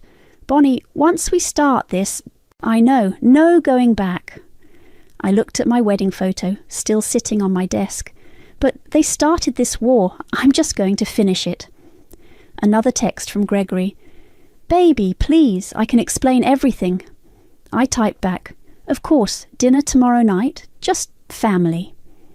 The trap was set. All the players were in position. Tomorrow night the House of Walton would fall, and I'd make sure every single one of them got exactly what they deserved. Sometimes karma needs a little help, and I was more than happy to assist. The charity gala buzzed with nervous energy. I'd made sure to invite all the right people, society columnists, business reporters, even that ambitious blogger who'd been investigating old money families. They circled the room like sharks, sensing blood in the water. "Darling," Anne air-kissed my cheeks, "what a lovely event, though perhaps a bit exposed for family matters." I gestured to the crowded ballroom. "Isn't this what you wanted, Anne? Your son's wife finally acting like proper society." Gregory appeared, looking uncomfortable in his tuxedo. "The, accounts are still frozen. Banking error," I smiled sweetly. "Being sorted out as we speak." A reporter approached, notebook in hand. "Mrs. Walton, could you comment on your son's innovative investment strategies? There are rumours of quite impressive returns." Anne's face tightened. "Gregory has always had a natural talent for finance, like his father." "Really?" I touched Gregory's arm. "Honey, tell them about that exciting new development project. The one you've been investing in?" Gregory paled. That's confidential." "Oh, but everyone's talking about it," I pressed. "Especially after those interesting transactions were flagged by the Banking Commission." The reporter's pen moved faster. Anne grabbed my elbow, nails digging in. "What are you doing?" she hissed. "Creating a paper trail," I whispered back. "Isn't that what you taught Gregory? Document everything."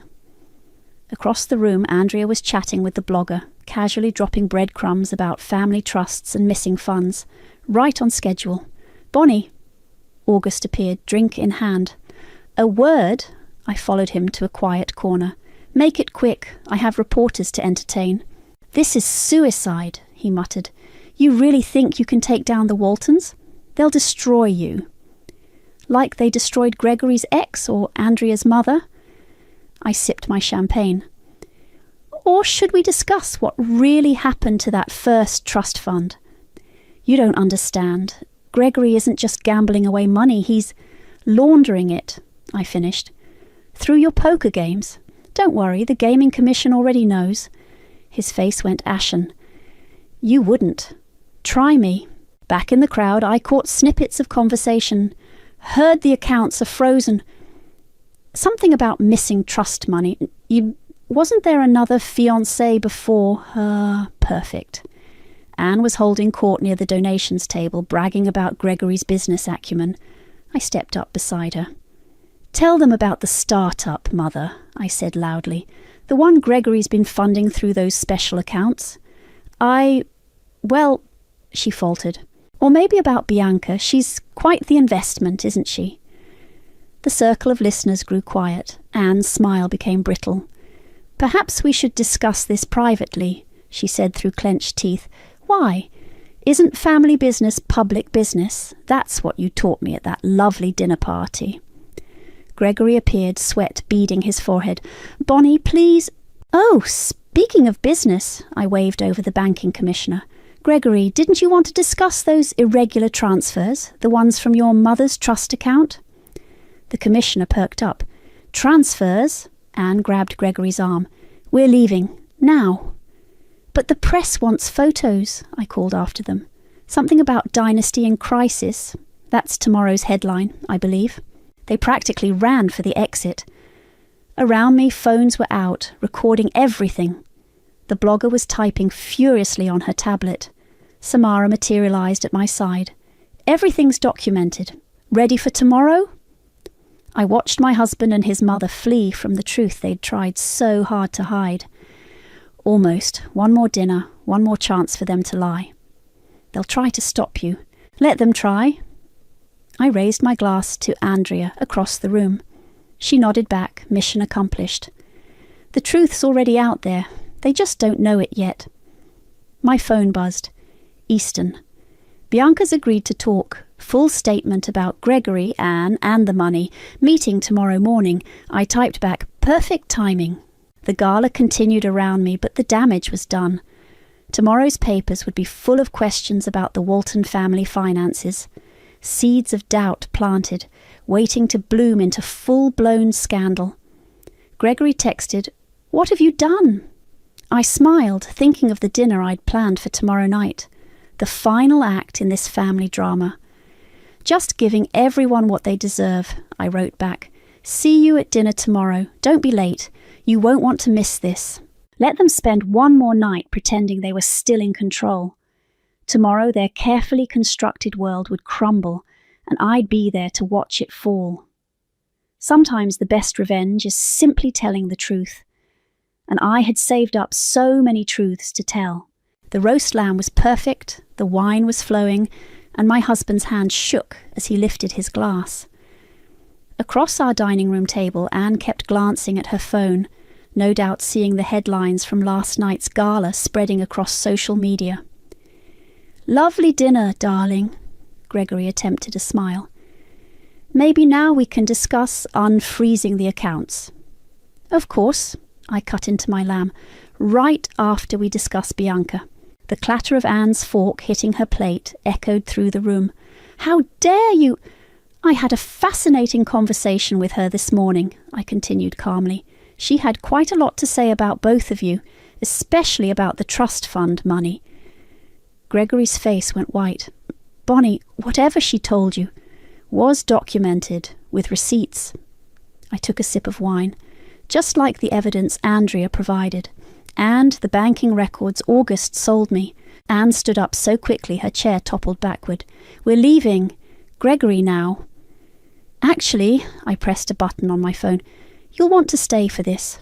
The doorbell rang right on cue. I smiled. "That would be Samara, my lawyer." Gregory lunged for the door, but I was faster. Samara walked in, briefcase in hand, followed by two men in suits. "Mrs. Walton," one of them showed his badge. "I'm Detective Morris. We have some questions about certain financial irregularities." "This is ridiculous," Anne sputtered. "Gregory, call our lawyer." "Your lawyer's already been served," Samara said, laying out documents on the dinner table, along with the Banking Commission's cease and desist order. Gregory slumped in his chair. "Bonnie, please, I can explain everything, like the $23,000 charged to Bianca Wise at Chateau Royal." I slid a receipt across the table. Or the $150,000 embezzled from the family trust. Or maybe the offshore accounts Anne's been using to hide money from the IRS. Anne's face turned purple. "You have no proof." "Actually," Detective Morris interrupted, "we have quite a lot of proof, including signed statements from Miss Wise and Mr. Swanson about their roles in the money laundering operation. August would never—" Gregory started. "He did." I pulled out my phone, played the recording. August's voice filled the room, detailing every transaction, every scheme, every lie. "You recorded him?" Gregory whispered. "I recorded everyone."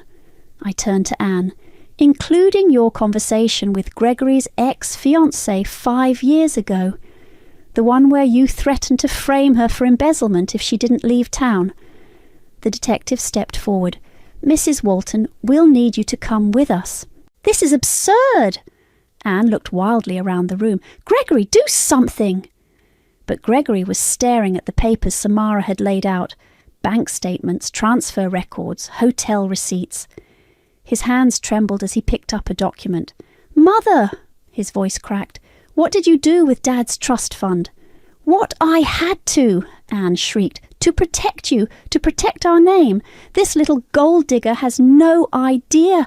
"Actually," Samara interrupted, "my client has a very clear idea. Clear enough to provide evidence of systematic fraud spanning 5 years.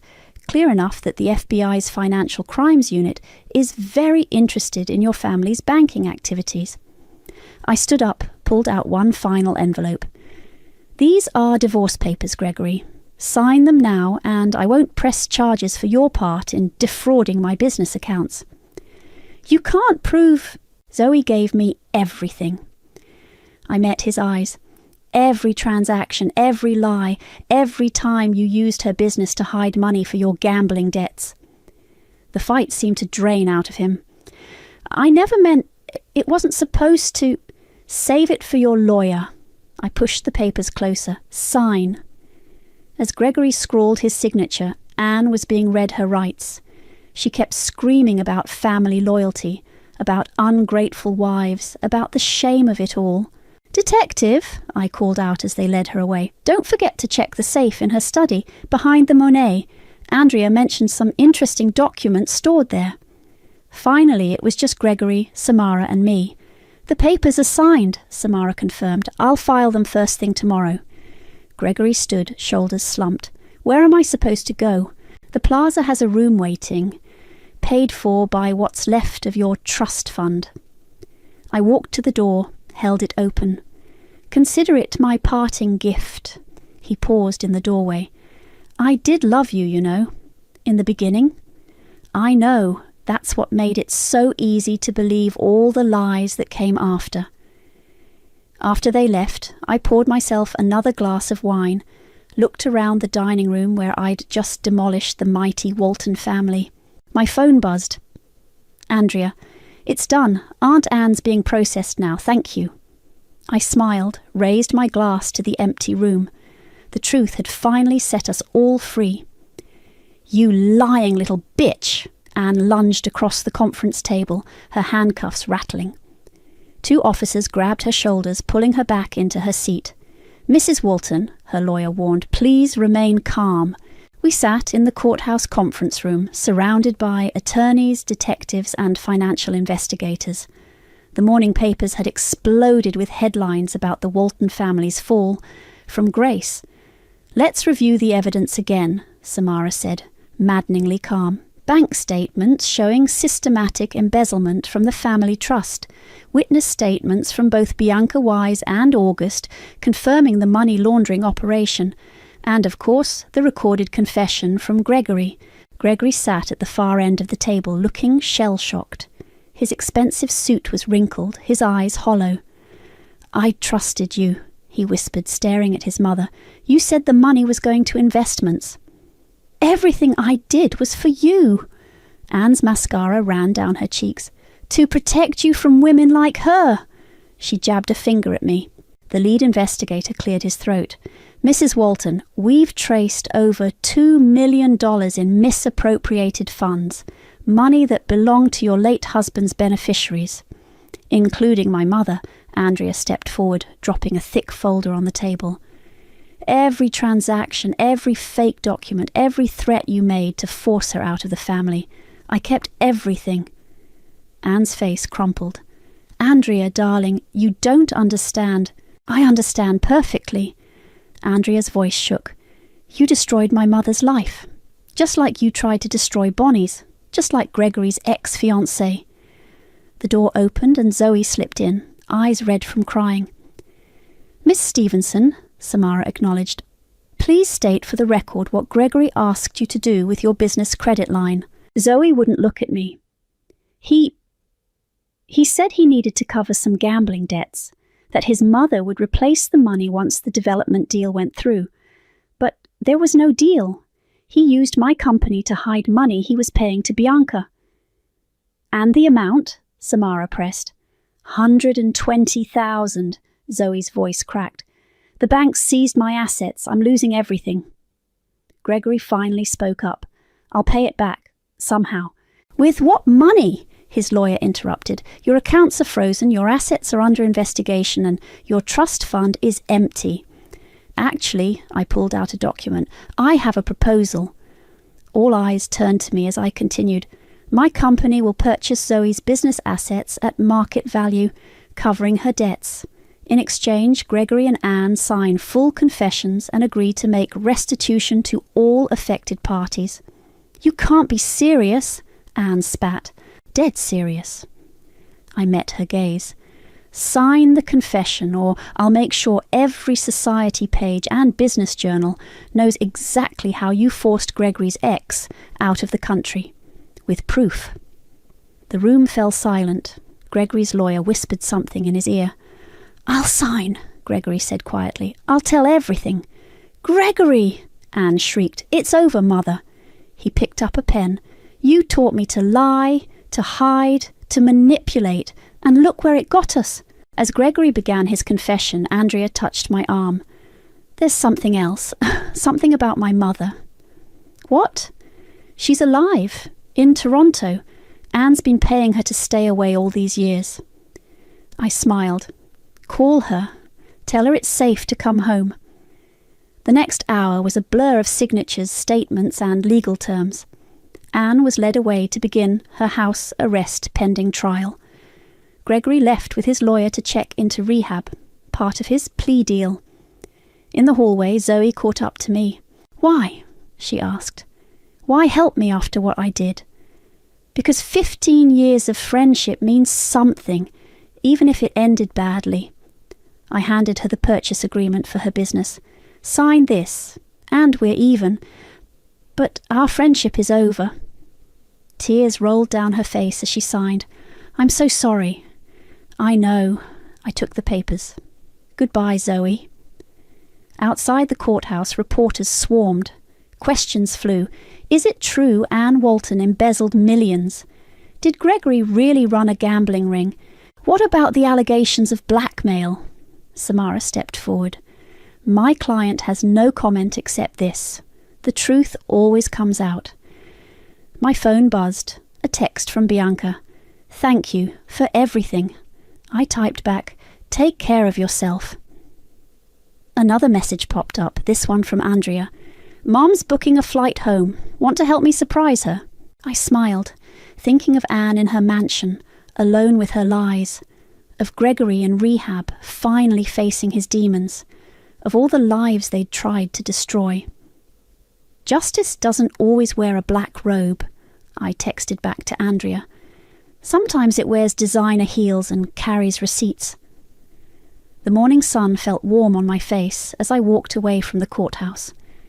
Behind me, the mighty house of Walton lay in ruins, brought down not by force but by the simple power of truth. And I had never felt stronger. The key clicked in my new penthouse lock as Andrea helped me carry in the last box. Through floor-to-ceiling windows, the city sparkled like scattered diamonds, a view that would have made Anne seethe with jealousy. "Mom's flight lands in an hour," Andrea said, checking her phone. "I still can't believe she's really coming home." "Believe it." I unpacked a frame, my first design award, earned while the Waltons were sneering at my little hobby business. "How's the trust redistribution going?" "The lawyers found everything Anne hid. All the beneficiaries are getting their shares plus interest." She smiled, "including Mom." My phone buzzed, a news alert about Gregory. He'd completed rehab and was working at a small accounting firm, living in a modest apartment. No more gambling, no more lies. Sometimes rock bottom has a foundation you can rebuild on. "Have you heard from Zoe?" Andrea asked. "She sent an email. The business transition is complete. She's moving to Seattle. Fresh start."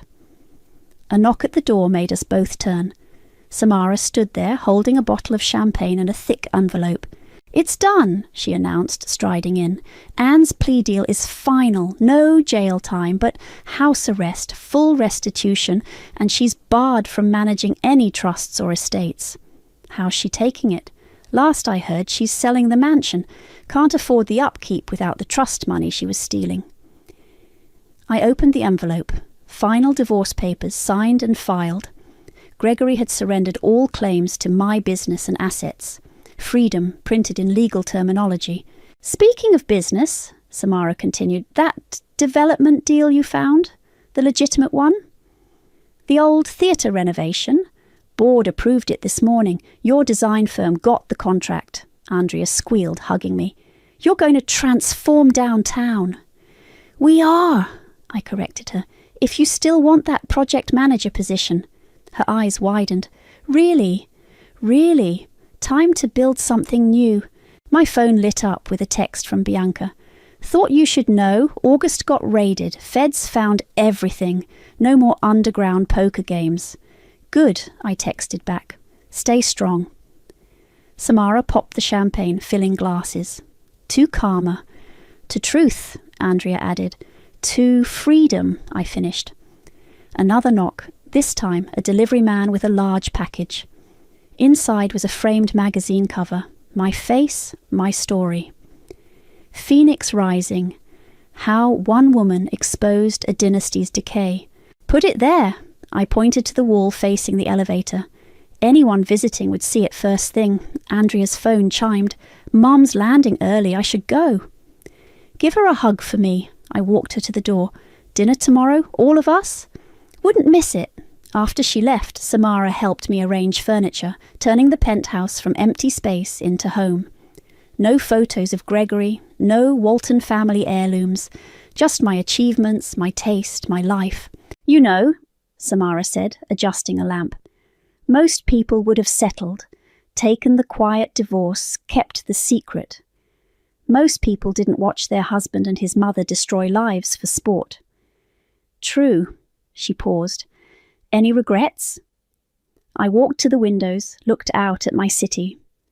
Somewhere down there, Anne sat alone in her mansion, counting her losses. Gregory slept in his one-bedroom apartment, learning to live without lies. August faced federal charges. Zoe packed for Seattle. No regrets, I said finally. Just lessons. Like karma needs evidence, justice needs receipts, and sometimes the best revenge is simply standing in your truth until the lies around you crumble. My phone buzzed one last time. A message from Gregory. I know it doesn't matter now, but I'm sorry. For everything. You deserved better. I didn't respond. Some chapters are better left closed. Samara raised her glass. To standing in your truth. To climbing higher, I added, thinking of all those times Anne looked down on me.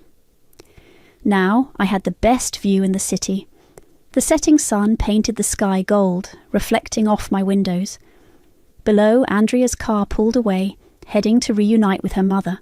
Tomorrow they'd join me for dinner, 2 more survivors of the Walton dynasty's collapse, ready to build something new.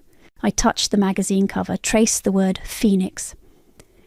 Anne once told me I'd never rise above my station. She was right about one thing, I rose far above hers instead. The city lights winked on, one by one, like stars coming out. My city, my truth, my life, finally, completely mine. The first time my adoptive mother told me I was nothing but a charity case, we were sitting around the mahogany dining table that had been in the Brooks family for generations. I should have seen it coming. The way her lips curled into that familiar sneer. How her fingers tightened around her wine glass until her knuckles went white. My name is Bonnie, and I've spent 24 years trying to earn my place in this family. Tonight, like every other Friday night dinner, I sit quietly while the others talk over me, pretending I am invisible. But I'm not invisible anymore. Not since Grandpa Harold's death 3 weeks ago. Pass the salt, charity case, Paris says with a smirk, her diamond tennis bracelet catching the light as she reaches across the table. My cousin has never bothered to hide her disdain. I slide the salt shaker toward her, keeping my face carefully blank. The weight of the envelope in my purse, tucked safely against my chair, gives me strength. Let them play their games. They have no idea what's coming. Really, Paris, Ruth, my adoptive mother, says with a laugh that sounds like breaking glass, but our eyes tell a different story. They always have. Tyrese snorts into his wine glass. What else should we call her? She's not really family. Now, Iris chimes in, her voice dripping with false sweetness. We've given her everything, a roof over her head, an education. She trails off, looking at me expectantly. Thank you, I murmur, the words acid on my tongue. I'm very grateful. As you should be, Ruth says sharply. She leans closer, her breath hot against my ear. Remember, girl, you're only here because I took pity on you. Don't forget your place. The table falls silent, everyone pretending they didn't hear it. Even Leah, usually the quietest of my tormentors, can't hide her satisfied smile. Paris's fiancé, Calvin, just stares at his plate, a yes man to the core.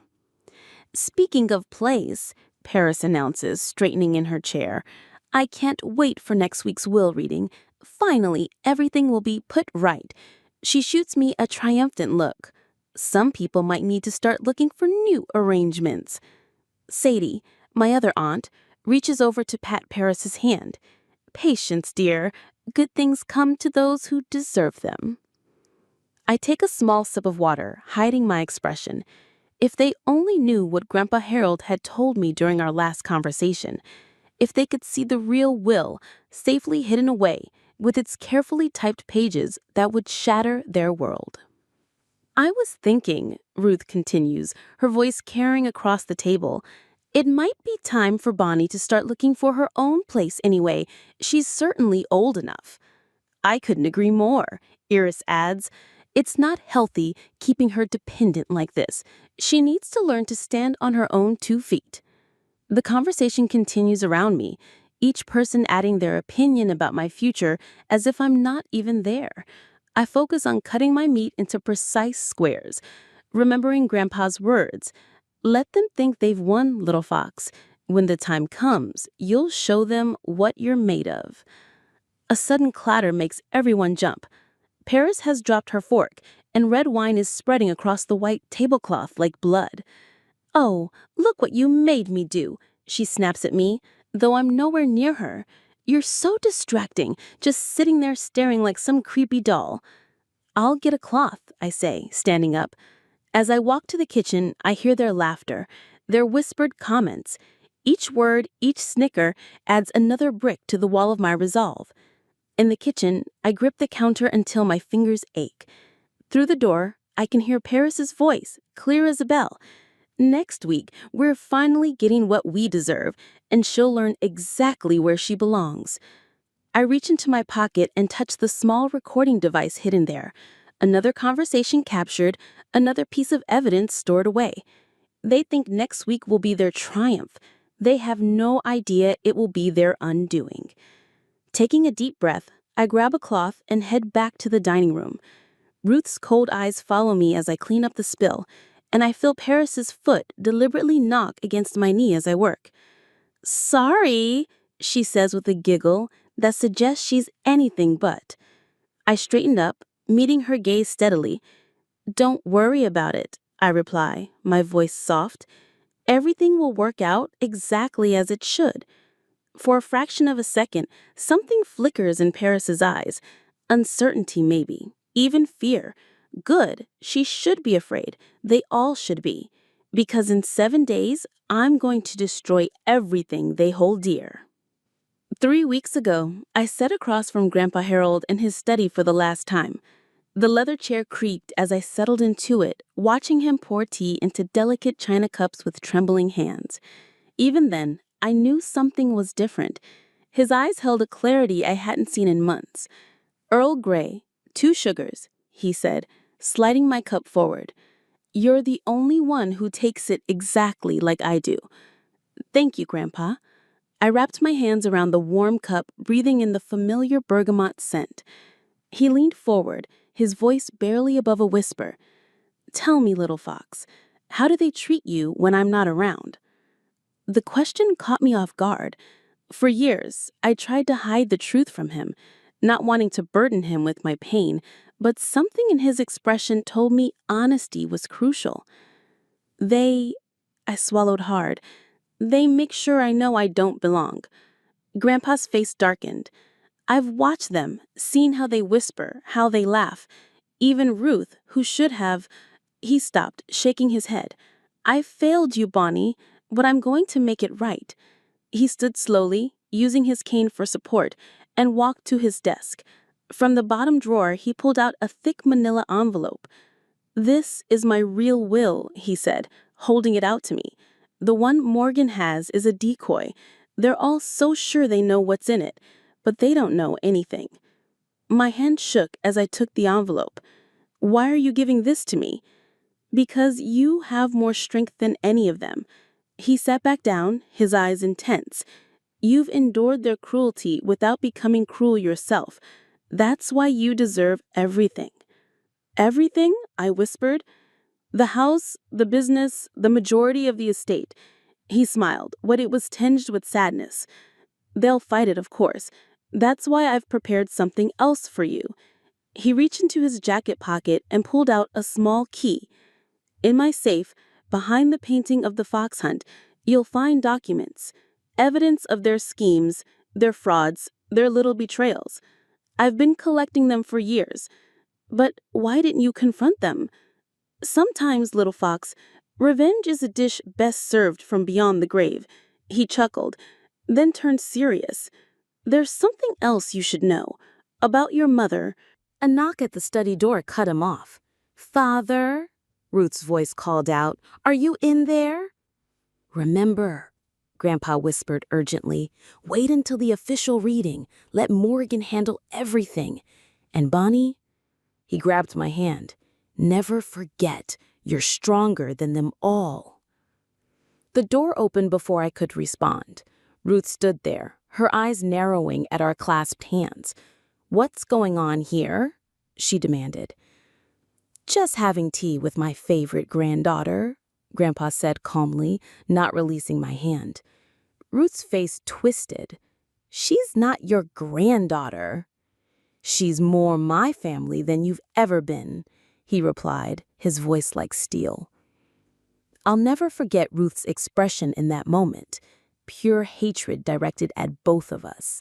She turned and stormed out, leaving the door open behind her. "Go now," Grandpa said softly, "and check the birth records in those documents. There's a name there you need to see." That was the last time I spoke to him. He passed away in his sleep 2 days later. Now, sitting in my room after another horrible family dinner, I pull out the birth certificate I found in his safe. The name on it makes no sense. Elizabeth Marie Brooks, born 18 months before me. No one's ever mentioned this name, this phantom sister or cousin. A knock at my door makes me quickly hide the document. "Come in," I call out. Paris saunters in, not bothering to wait for my response. "Just wanted to remind you to pack your things," she says sweetly. "After next week, you won't be welcome here anymore." I meet her gaze steadily. "We'll see." "No, we won't see," she snaps. "This is our house, our family. You're nothing but a charity case who overstayed her welcome." As she flounces out, I touch the envelope hidden under my mattress. "You're wrong, Paris," I whisper to the empty room. "This house belongs to exactly who Grandpa wanted it to belong to. And in 7 days, they'll all learn exactly who that is." The day before the will reading, I found them all gathered in the conservatory, their voices carrying through the partially open door. I pressed myself against the wall, phone recording in hand, a habit I'd developed since Grandpa's last conversation with me. "Everything's arranged," Ruth was saying. "Once the will is read, we'll give her 2 days to pack her things." 2 days is generous. I say we change the locks immediately. Now, Sadie's voice dripped with false concern. "We must appear charitable, for appearance's sake." Paris's laugh cut through the air. "Appearance's sake? Please. Everyone knows she doesn't belong here. Even that pathetic job she has at the library won't pay for an apartment in this city." "I've already called my realtor friend. The house will be on the market by next month. We'll split it 5 ways. Myself, Iris, Sadie, Paris, and Leah." "What about Tyrese?" Iris asked sharply. "He'll get his share of the business. That's more than fair." I heard footsteps approaching and quickly ducked into the adjacent room, holding my breath as Calvin passed by. Through the crack in the door, I watched him enter the conservatory. "The lawyers are all set for tomorrow," he announced. Morgan confirmed the time for 2 p.m. "Perfect," Paris purred. "Soon we'll have everything we deserve, baby." I pulled out my notebook. adding today's conversation to my growing collection of evidence. The pages were filled with dates, times, and exact quotes, a detailed record of every slight, every scheme, every cruel intention. What if she makes a scene? Leah's voice was barely audible. Then security will remove her, Ruth stated flatly. I've already arranged it. My phone buzzed in my pocket. A text from Morgan. Everything in place for tomorrow. Are you ready? I typed back, more than ready. Found something interesting in your grandfather's old files. We should discuss it before the reading. Before I could respond, the conservatory door opened fully. I pressed myself further into the shadows as they filed out, their faces flushed with wine and anticipated victory. I'll see you all tomorrow, and then we can finally put this charity case business behind us. I waited until their footsteps faded before slipping up to my room. On my bed lay an envelope I hadn't seen before. Inside was a single sheet of paper with typed words. You'll never belong here. I smiled, adding it to my evidence folder. They were making this almost too easy. A soft knock at my door made me jump. It was Leah, looking uncomfortable. Can I come in? I nodded, curious. Leah rarely sought me out alone. Listen, she said, wringing her hands. I know what's happening tomorrow. I wanted to say, yes. Maybe we could help you find a place, something small but decent. I feel... She trailed off. Guilty? I supplied. Her face hardened. Don't push it. I'm trying to be nice. Like you were nice when you told everyone at my high school graduation party that I was only there because of charity. She flinched. That was years ago. It was last year, Leah, and you haven't changed. I stood up. But thanks for the offer. I already know where I'll be living. You do? Yes, right here. She laughed, but it sounded uncertain. You're delusional. Tomorrow will be very interesting. You might want to prepare yourself. Something in my tone made her step back. What does that mean? Sweet dreams, Leah. Give my best to Paris and the others. After she left, I pulled out Grandpa's birth certificate again, studying the name that had been haunting me. Elizabeth Marie Brooks. Why did it feel so important? My phone buzzed again. Morgan, meet me at 12:30 tomorrow. Bring everything we discussed. I touched the manila envelope containing Grandpa's real will, then the folder of evidence I'd collected. Years of recordings, photographs, documented abuse, and financial records showing their fraudulent activities. Tomorrow they would learn what it felt like to lose everything. But first, I needed to solve the mystery of Elizabeth Marie Brooks. Something told me this name was the key to an even bigger secret that could shatter what remained of this family's carefully constructed lies. I set my alarm for early morning. In less than 24 hours, everything would change, and I would finally show them exactly who they'd been tormenting all these years. Morgan's office felt too small for the tension crackling through it. Ruth sat primly in the center chair, flanked by her sisters, while Paris and Leah perched on the leather sofa. Tyrese leaned against the wall, trying to look bored.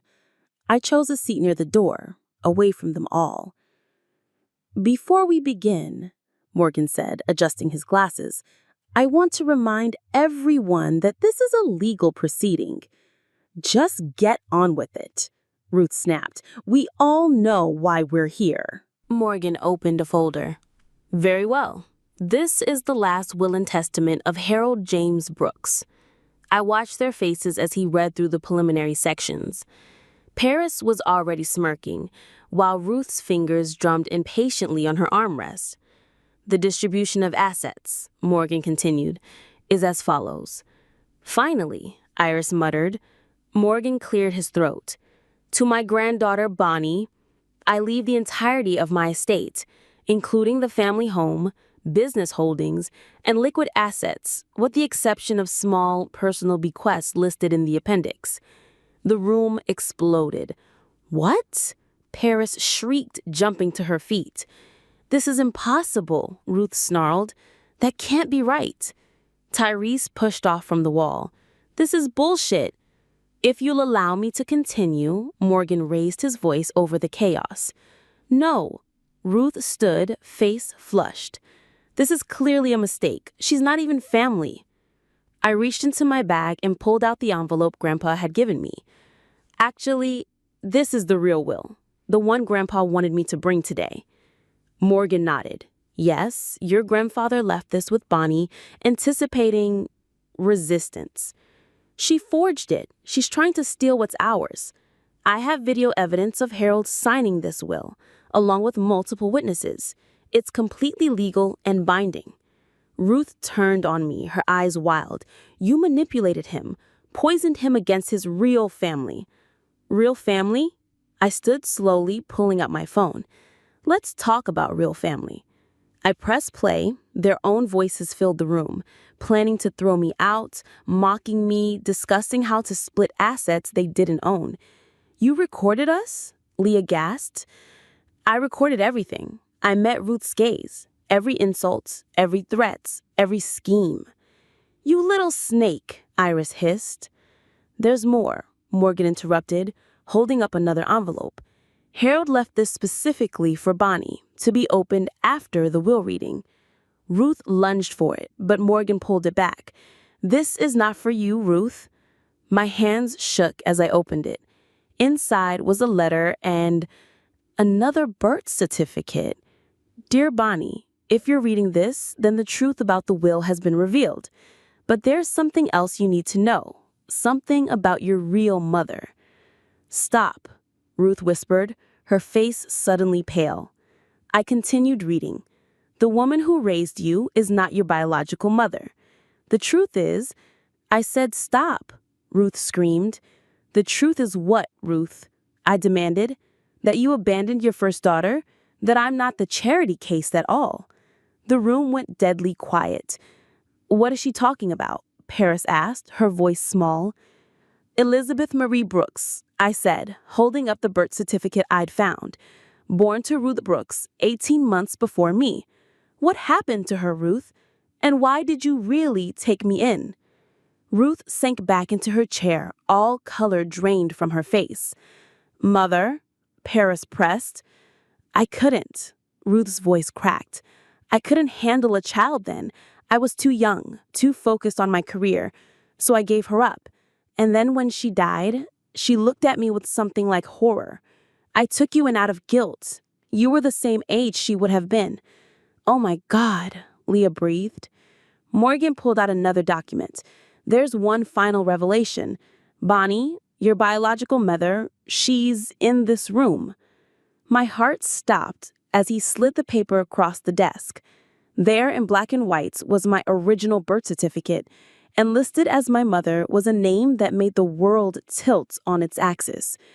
Sadie, I whispered, turning to my aunt, who sat frozen in her chair. You're my mother? The silence that followed was deafening. Then Sadie began to laugh, a high, hysterical sound that bounced off the office walls. Well, I guess all our secrets are out now, aren't they? Sadie's laughter died as suddenly as it had started. The office felt like it was shrinking, closing in around us all. You knew? I managed to ask.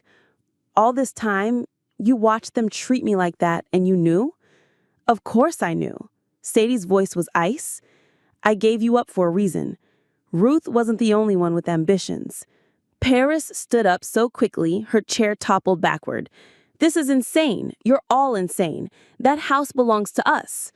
Sit down, Morgan commanded. We're not finished. Oh, I think we are, Ruth snarled back, finding her voice again. This will is getting contested. You can't prove... Actually, I cut in, pulling out my phone again. I can prove everything. Grandpa didn't just leave me the will. He left me proof of all your crimes. I played another recording. Ruth's voice discussing tax fraud with Iris. Then another. Paris plotting with Calvin to forge documents. That's illegal, Tyrese shouted. You can't record people without single-party consent state. Perfectly legal. Why? Sadie asked. Everyone turned to her. Why did Harold do this? Because he saw everything, I replied. Every cruel word, every scheme. He watched you all treat me like garbage while stealing from his company, falsifying records, evading taxes. Ruth's face went from red to purple. You ungrateful little... Don't finish that sentence, Morgan warned. The FBI is already investigating the tax fraud allegations. The room erupted again. Iris burst into tears. Tyrese kicked the wall. Paris grabbed her designer bag and tried to run, but Morgan's assistant was blocking the door. This isn't just about the will anymore, Morgan continued. Harold Neff's extensive documentation of financial crimes committed by several people in this room. You're bluffing, Ruth whispered. I pulled out my final piece of evidence, a USB drive. Everything's here. Bank statements, forged signatures, offshore accounts. Grandpa knew what you were doing. He was gathering evidence for years. Give me that. Paris lunged for the drive, but I stepped back. It's already been copied and submitted to the authorities, Morgan said, along with Ms. Bonnie's recordings and photographs. Sadie stood up slowly, smoothing her skirt. Well played, daughter. She spat the word like poison. You've ruined us all. No, I corrected her. You ruined yourselves. I just exposed it. This isn't over, Paris hissed. We'll fight this. Will you what? I challenged. Tell everyone how you treated your own cousin? Or should I say your aunt? The word hung in the air like smoke. Paris recoiled as if I'd slapped her. That's right, I continued. Technically, I'm your mother's sister, which makes me your aunt. Funny how family works, isn't it? I need air, Leah mumbled, pushing past the assistant and fleeing the room. Ruth stood up, her composure cracking. You've made a terrible mistake. You have no idea what we're capable of. Actually, I do. I met her gaze steadily. That's why I took precautions. If anything happens to me, everything goes public. Every recording, every document, every dirty little secret. You just like him. I respect. Manipulative, calculating. Successful? I suggested. Yes, I learned from the best. While you were all plotting to steal his legacy, Grandpa was teaching me how to protect it. Morgan cleared his throat. The house must be vacated within 30 days. All assets will be frozen pending the criminal investigation. Where are we supposed to go? Paris demanded. I smiled sweetly. Perhaps you could look for something small but decent? I hear charity can help with that. Ruth moved so fast I barely saw it coming. Her hand cracked across my face, the sound like a gunshot in the small office. Ruth, Morgan shouted. That's assault. Add it to the list, I said quietly, touching my stinging cheek. I'm sure the police will be very interested in everything that's happened here today. Sadie gathered her things, pausing at the door. You may have won, Bonnie, but remember, you're still alone. No real family, no real connections, just a big empty house and a lot of money. Better than a jail cell, which is where some of you might be heading. One by one, they filed out, leaving behind the wreckage of their carefully constructed lies. Only Morgan remained, watching me with concern. Are you all right? He asked. I picked up the birth certificates, both of them, and tucked them into my bag. No, I answered honestly, but I will be. There's one more thing, he said, pulling out another envelope. Your grandfather left this for after today. He said you'd know when to open it. I took it, feeling its weight. Thank you, Morgan, for everything. Be careful, he warned. They won't take this lying down. I know, I said, heading for the door. That's exactly what I'm counting on. The first attack came 3 days after the will reading. I was sorting through Grandpa's study when my phone buzzed with a news alert. There, on the local news website's front page, was my face alongside the headline, "Family Scandal. Illegitimate Heir Seizes Fortune Through Manipulation." My phone immediately lit up with calls. Morgan was first. "Don't respond to reporters," he warned. "They're trying to bait you." "Paris?" I guessed. "And Tyrese.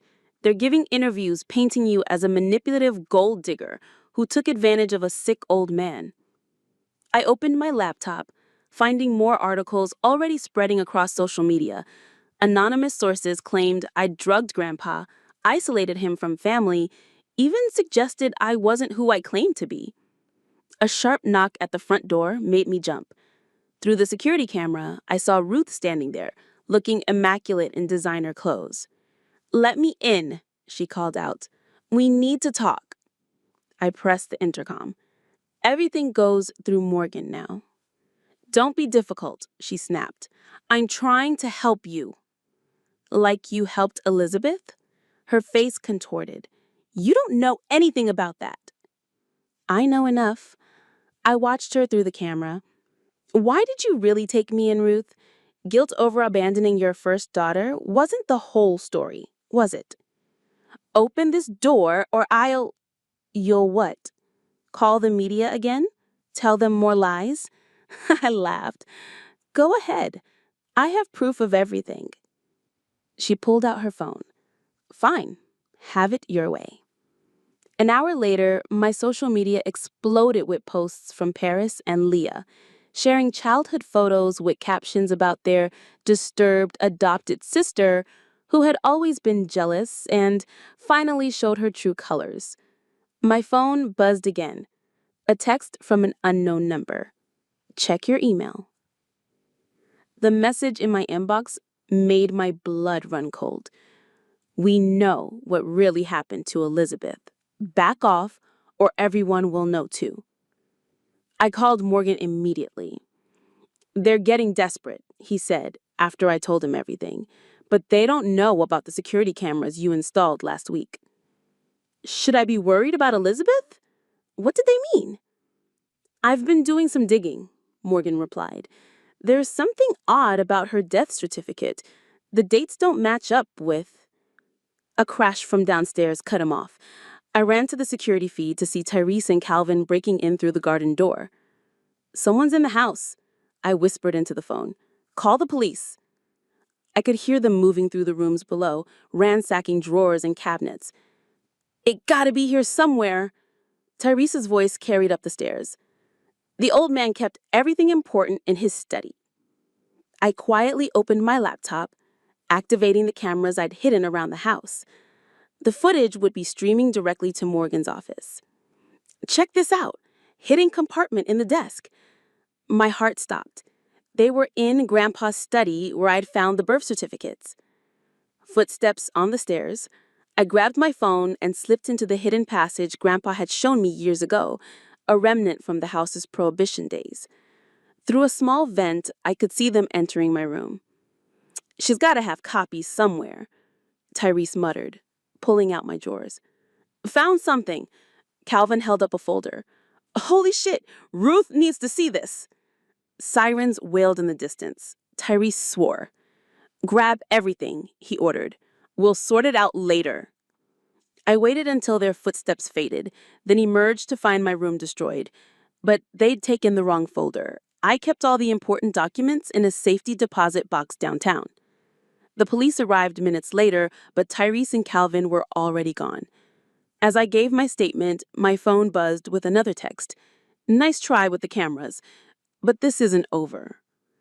Later that night, as police finished dusting for fingerprints, I finally opened Grandpa's last envelope. Inside was a single photograph, a teenage Sadie holding a baby with a date stamped on the back. The baby wasn't me. The date was wrong. It was Elizabeth. My phone rang. Sadie's number. "I suppose you found the photo," she said when I answered. "Why did you give her to Ruth?" A long pause. Because Ruth offered me something I needed more than a daughter. What could be worth money, power, position in the family? Ruth couldn't have children then, and I was young and stupid. And Elizabeth? Ask Ruth about July 15th, 1998. The line went dead. I stared at the photo, at teenage Sadie's smile, at the baby who would become Elizabeth. Something wasn't adding up. Time to dig deeper into what really happened to my sister, or whatever Elizabeth really was to me. The country club's annual charity gala provided the perfect backdrop for my final confrontation. Every member of the family would be there, maintaining their social facade, despite the scandal. I'd made sure my invitation couldn't be revoked by donating a significant sum in Grandpa's name. I waited until Ruth was mid-speech at the podium, champagne in hand, before making my entrance. "And we must remember the importance of family," she was saying, her voice carrying across the ballroom. Then she saw me. The crystal glass slipped from her fingers, shattering on the marble floor. "Please, continue," I called out, walking toward the stage. "You were talking about family." Paris jumped up from her table. "You're not welcome here." Actually, I pulled out a piece of paper. I think everyone here needs to hear about family, especially what happened on July 15th, 1998. Ruth's face went chalk white. Behind her, Sadie gripped the edge of her table. "That's enough," Iris started to say, but I cut her off. "Elizabeth didn't die, did she, Ruth?" My voice rang through the suddenly silent room. "You sent her away to protect the family name." "Security," Ruth called out weakly. "Don't bother," I said. "They work for me now, just like the house staff who witnessed everything, the ones you paid to keep quiet all these years." Whispers rippled through the crowd of socialites and business associates. "I found her, Ruth. Elizabeth is alive and well in Seattle, and she remembers everything." "You're lying," Ruth whispered, but her hands were shaking. "Am I?" I pulled out my phone, holding it up. "Want to say hello to your daughter?" A video started playing on the giant screen behind the podium. A woman who looked remarkably like Ruth, but younger, softer. "Hello, Mother." Elizabeth's voice filled the room. "Remember me? The daughter you sent away because I wasn't perfect enough for the family image?" Gasps echoed through the ballroom. Ruth stumbled backward. "But that's not even the biggest secret, is it?" I continued, turning to face the crowd. "Want to know why Sadie gave me up? Why Ruth took me in? It wasn't guilt. It was insurance." "Don't," Sadie pleaded. "Grandpa knew everything. Every dirty deal, every embezzled dollar. He knew about the offshore accounts, the fraudulent contracts, the bribes. He knew Ruth and Sadie were stealing from him for years." Paris stood up, pointing at me. "You can't prove." "Actually, I can." I nodded to Morgan, who had just entered the room. "The FBI has everything. They're probably serving search warrants right now." As on cue, the ballroom doors burst open. Federal agents streamed in, heading straight for Ruth and Sadie. "This is your fault at me, you ungrateful." "No," I cut her off. "This is your fault. You chose money over your daughters. Both of them." Tyrese tried to make a run for it, but was quickly detained. Calvin started babbling about cooperation and plea deals.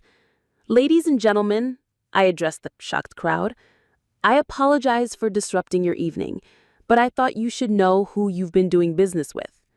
Check your accounts. Check your contracts, because everything they touched was built on lies."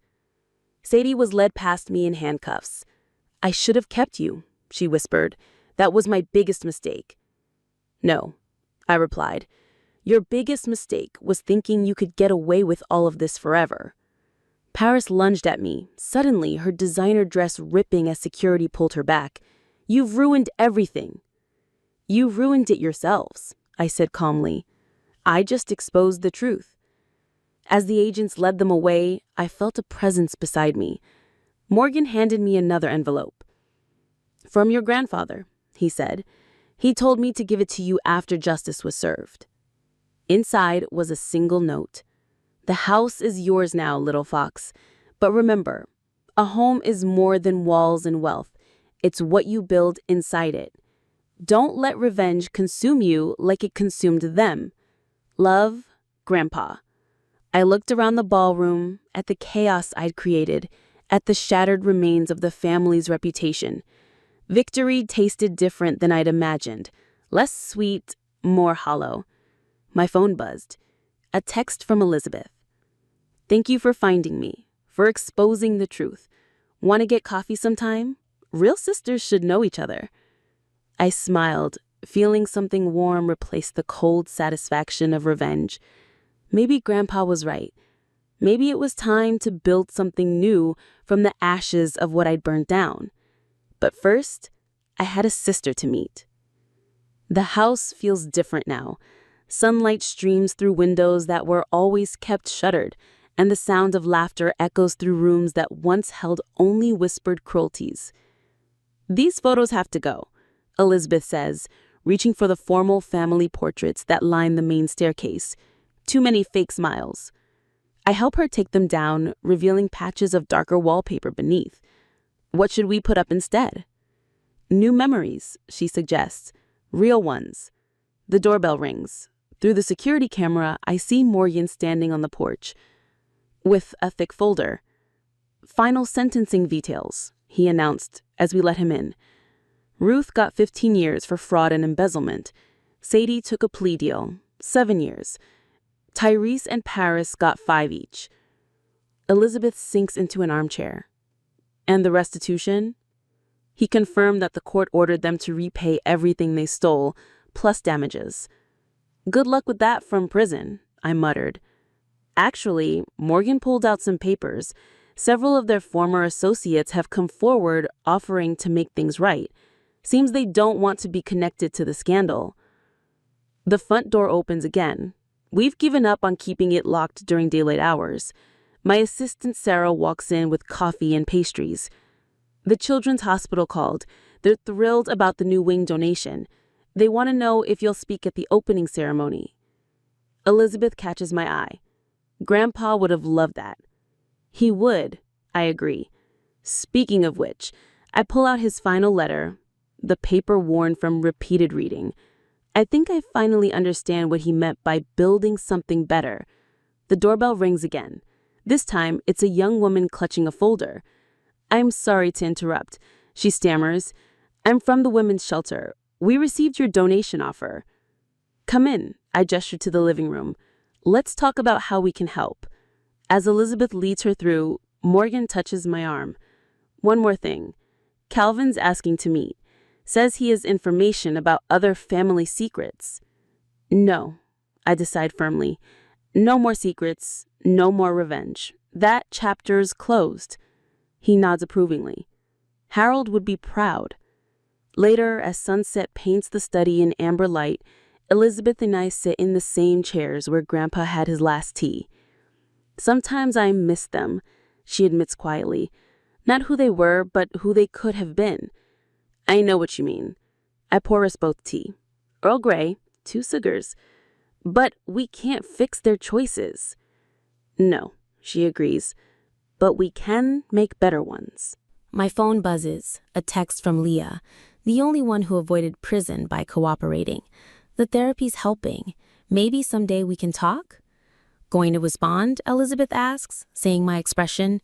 "Not yet," I reply. "Some bridges need time before they can be rebuilt." Sarah pokes her head in. "Sorry to interrupt, but the contractor needs to know about the renovation plans for the East Wing." "The community center?" Elizabeth perks up. "Tell him we want it ready by spring." As Sarah leaves, I look around the study, at the empty walls where pretentious portraits once hung, at the desk where Grandpa planned his final act of justice, at the sister I never knew I had. "You know," Elizabeth says, "for a house built on so many lies, we're filling it with a lot of truth." The sun setting catches the crystal tea set, sending rainbow prisms dancing across the walls. Outside, I can hear children playing in the garden, the shelter residents we've given temporary housing to. Grandpa said a home is more than walls and wealth. It's what you build inside it. Speaking of building, she grins, wait until you see the plans for the library renovation, free literacy programs for the whole community. I laugh. Using their money to help the charity cases they despised? Perfect karma. Not karma, Elizabeth corrects me. Choice. We're choosing to be different. My phone buzzes again. Another text from the contractor about the community center plans. As I read it, I realize something. The hollow victory of revenge has been replaced by something fuller, richer, more satisfying.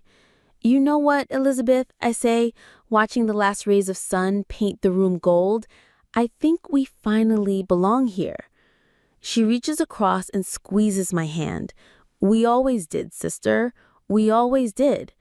Outside, the garden echoes with children's laughter, and the house that was built on lies begins its new chapter, one of truth, healing, and hope.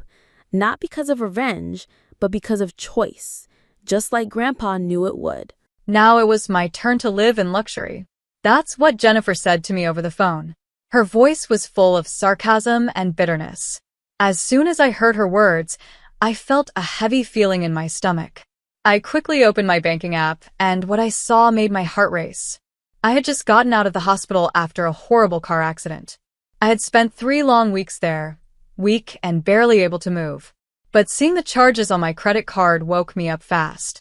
There was a total of $90,000 spent on expensive designer items. Louis Vuitton, Gucci, Cartier. It was as if someone had gone on a shopping spree while I was fighting for my life.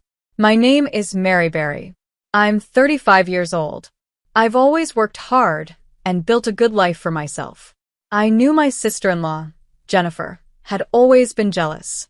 She often made rude comments about my job, my house, and my clothes. But I never thought she would take things this far. I found your credit card in your purse when I visited you, Jennifer said with a proud tone. She didn't even try to hide what she had done. You always have everything. You never have to struggle like I do. So I thought this was fair. You always show off, so this is my way of getting even. I took a deep breath. I was still weak, but I knew I had to stay calm. Jennifer, I said, keeping my voice steady, what you did is not just wrong. It's illegal. This is credit card theft. She just laughed. A cold, heartless laugh. Oh, please, she said. We're family. And anyway, you were unconscious. You should be thankful I was there to help Kevin with the kids. Think of this as my payment. My husband, Kevin, had been doing everything he could to take care of our 2 children while I was in the hospital. He had to juggle work, the kids, and visiting me every day. I knew he trusted his sister to help, but clearly that was a mistake.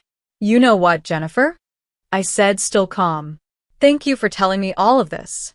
It's actually very helpful. She paused. What do you mean? She asked. Oh, nothing, I replied. I just really appreciate you explaining everything so clearly. There was a moment of silence. Then she said in a snappy voice, whatever. You can't prove anything. Kevin will believe me over you. He knows how dramatic you can be. I didn't respond. I simply ended the call. Then I pressed the button to call my nurse. A few minutes later, Linda, my nurse, came into the room. Everything okay, Mary? She asked gently. Linda, do you remember telling me that the hospital installed new security cameras in every room? I asked. The ones that record both video and sound? She nodded. Yes, they were added last month. Do you need the security team to review something? For the first time since waking up, I smiled. Yes, please. And can you also call Officer Jacob for me? It was time to let the truth come out. Jennifer had stolen from me and admitted it herself. But this time, I had proof, and I was ready to fight back. I need to report a theft, I said. The next few hours were full of activity. Officer Jacob arrived at the hospital and sat down to take my statement. I told him everything that had happened, from the strange phone call with Jennifer to the charges on my credit card. After that, he asked to check the hospital's security footage. It didn't take long. The cameras had recorded everything. There she was, Jennifer, walking into my hospital room, looking around, and then quietly opening my purse. The video clearly showed her taking pictures of my credit card and putting it back like nothing happened. Later, the footage even showed her sitting beside me, laughing and taking selfies while I was unconscious in bed. Officer Jacob flipped through his notes and looked at me seriously. "Mrs. Berry," he said, "this is a clear case of credit card fraud. Would you like to press charges?" Before I could speak, the hospital room door flew open. It was my husband, Kevin. He looked worried and out of breath. "Liv, what's going on?" he asked. "Jennifer just called me. She was crying and said you're making up lies about her." I didn't say anything. Instead, I pointed to the tablet in Officer Jacob's hand. "Watch this," I said. Kevin leaned over to look at the video. At first, his face showed confusion. But as he watched more, his expression changed. His eyes went wide as he saw his sister stealing from me. He watched her smiling and playing with my credit card like it was some kind of joke. She told me she came to pray for you," Kevin said softly. He sank into the chair next to my bed. "She said she was helping. She helped herself to $90,000 worth of designer goods," Officer Jacob added. Kevin sat there quietly for a moment, then turned to me. His eyes were full of sadness. "I can't believe she did this," he whispered. Officer Jacob looked at me again. "Mrs. Berry, shall we move forward with pressing charges?" I looked at Kevin. He looked heartbroken but sure. He nodded and held my hand. "Do it. Jennifer needs to learn that family doesn't steal from family." A few minutes after Officer Jacob left, my phone rang. It was Jennifer again. This time, Kevin picked up the call and put it on speaker. "Kevin, thank God," Jennifer cried. "Mary is lying. She's trying to ruin my life. You know how she is." "Stop," Kevin said firmly. "We have you on video." The hospital cameras recorded everything. There was silence on the other end. I can explain," Jennifer said quickly. "I was going to pay it back. I just needed." "Save it for the police," Kevin said. "They're on their way to your house right now." He hung up the phone. I leaned back against my pillow, feeling tired all of a sudden. But for the first time in weeks, I also felt calm. The truth was finally out. Jennifer had used my time in the hospital to steal from me. She thought I wouldn't find out. She thought she could get away with it. But instead, she had shown everyone who she really was. Kevin held my hand tightly. "I'm so sorry," he said. "I shouldn't have trusted her." "It's not your fault," I told him.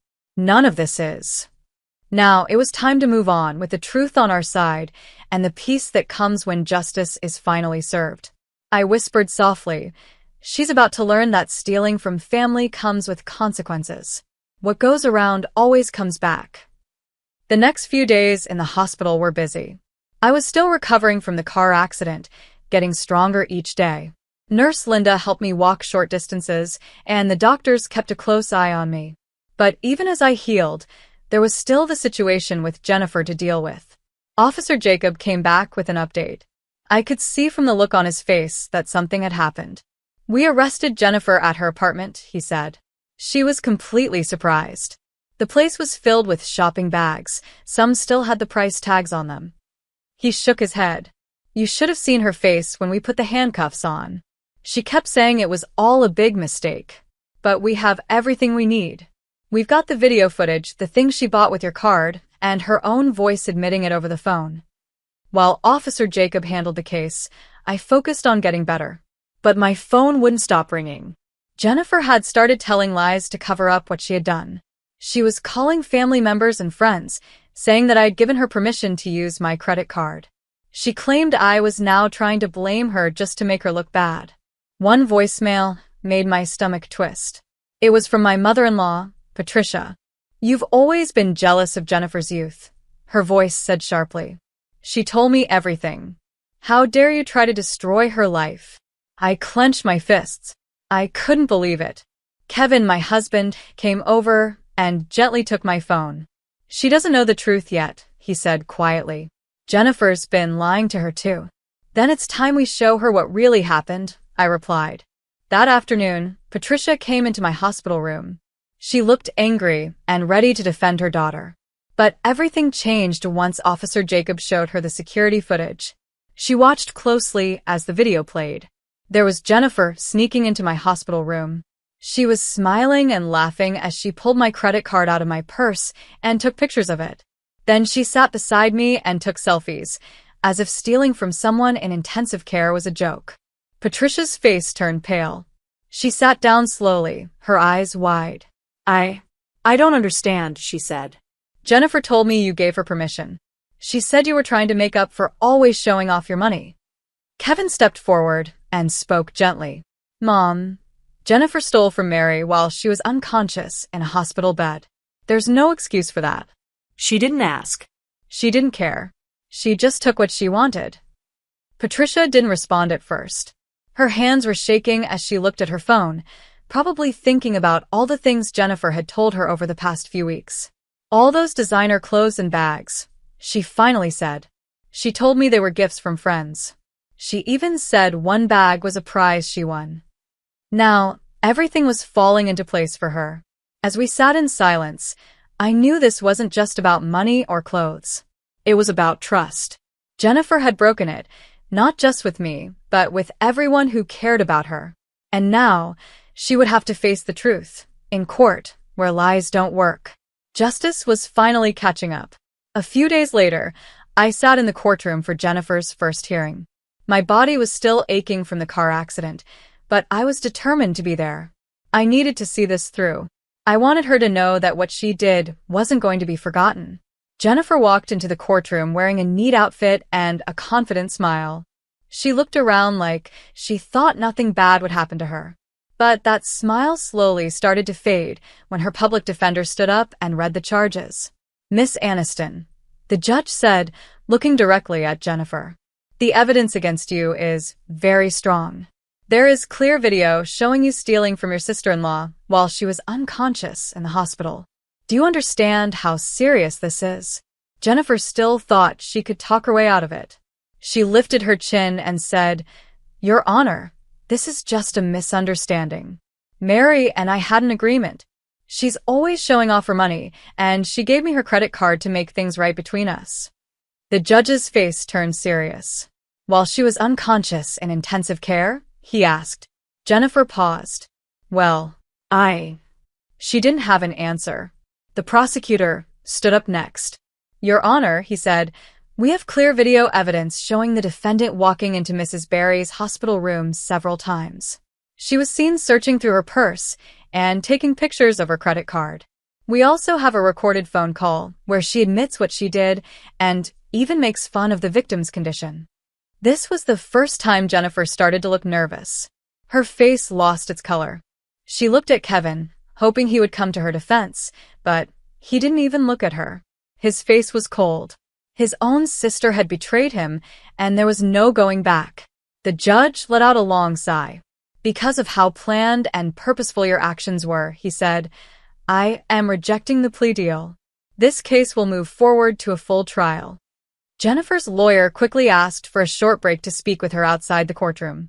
As they stepped out, we could still hear her crying in the hallway. For the first time, it seemed like Jennifer realized she wouldn't be able to lie her way out of this. She had always believed she deserved more. She thought she could take from me and blame it on jealousy or family issues. She thought we would protect her just because we were related. But now, she was learning that stealing, even from family, has real consequences. When the hearing continued, Jennifer's voice was quiet. She agreed to take a plea deal after all. Her confident act was gone. The judge set a date for her sentencing, and she was taken away in handcuffs. Her fancy clothes were gone, replaced by a plain orange jumpsuit. As we walked out of the courthouse, Patricia approached us. Her eyes were red, and it was clear she had been crying. Mary. Kevin, she said softly. I'm so sorry. I should have known Jennifer was lying. She's always been jealous of you, Mary, but I didn't think she would go this far. I looked at her. She wasn't angry anymore. She looked heartbroken and tired. I knew this had hurt all of us. We all wanted to believe Jennifer was better than this. But the truth was now out in the open. Some lessons come too late. But at least now, the healing could begin. I looked down and said quietly, "Sometimes the hardest thing to accept is realizing that someone you care about isn't the person you thought they were." For months had passed, and I was back in the courtroom. This time, it was for Jennifer's sentencing. I still felt some pain from the accident, but emotionally, I had come a long way. I wasn't angry anymore. I was just ready for it all to be over. The prosecutor stood and spoke clearly for everyone to hear. "Your Honor," he said, "we have proof that the defendant planned this crime weeks in advance." Her internet history shows that she searched for things like credit card theft and hospital security systems before Mrs. Berry's accident.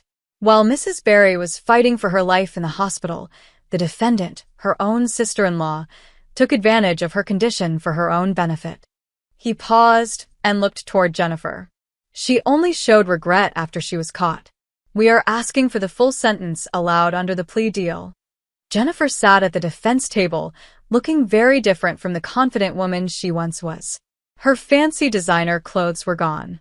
Instead, she wore a plain black suit that looked too big for her thin frame. It was clear that life in jail had changed her. Her face looked tired, and for the first time, she seemed truly afraid.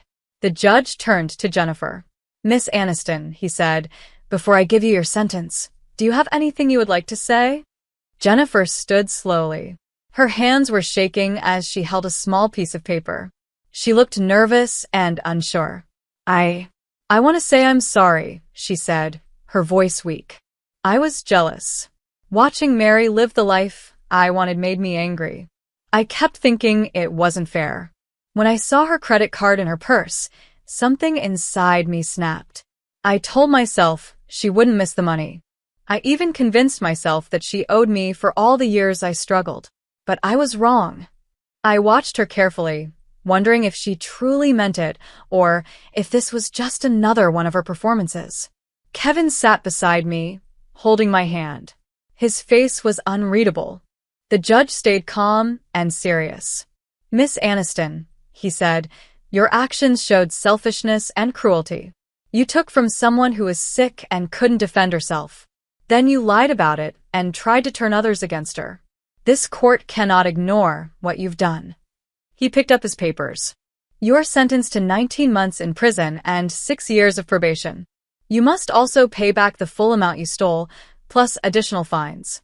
The items you bought will be sold to help pay your debt." As the bailiff came to take her away, Jennifer turned back and looked at us. The proud expression she once wore was gone. For the first time, she looked like someone who truly understood what she had lost, not just money or freedom, but the trust and love of the people who had once cared about her. Outside the courthouse, we were met by Patricia, Jennifer's mother. Her eyes were red from crying. "I've been thinking a lot," she said softly. "For years, I made excuses for Jennifer's jealousy.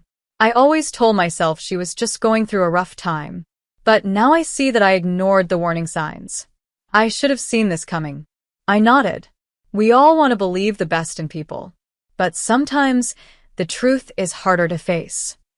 And with that, we took our first real steps forward, toward healing, toward peace, and toward a life no longer controlled by lies. I nodded slowly. We all wanted to believe that family meant something to her. Kevin let out a deep sigh. "The hardest part," he said, "is knowing she planned it all.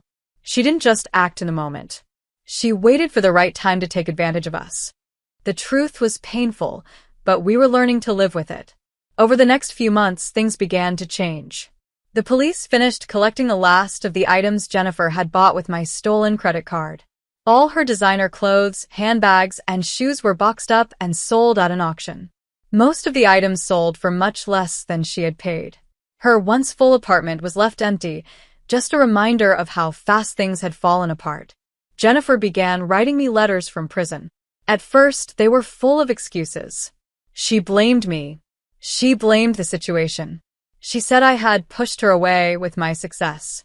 I read them but never replied. I wasn't ready, but something started to change. As the months went by, her letters sounded different. About 8 months into her sentence, One letter stood out to me. "I didn't just steal your money," she wrote. "I stole your trust. I broke our family. And the worst part is, I can't even blame you anymore. This is all my fault." I read those words several times. For the first time, it sounded like she meant what she was saying. Kevin didn't talk much about Jennifer anymore, though I knew he was seeing a counselor. I could tell the betrayal still weighed on him.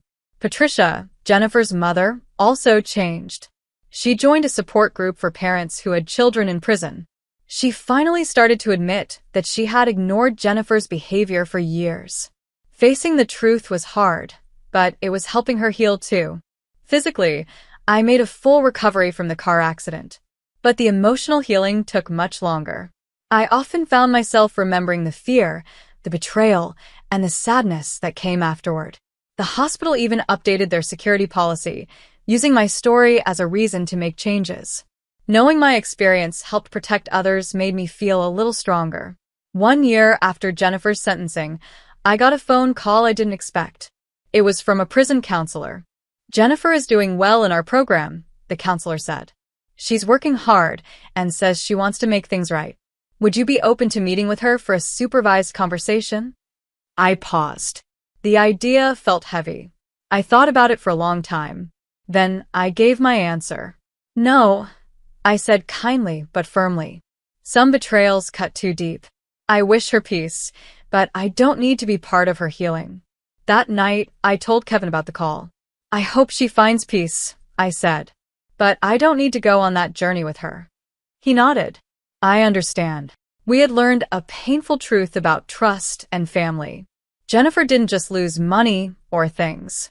She lost everything that really mattered: her freedom, her name, and our trust. No handbag or luxury brand was worth that price.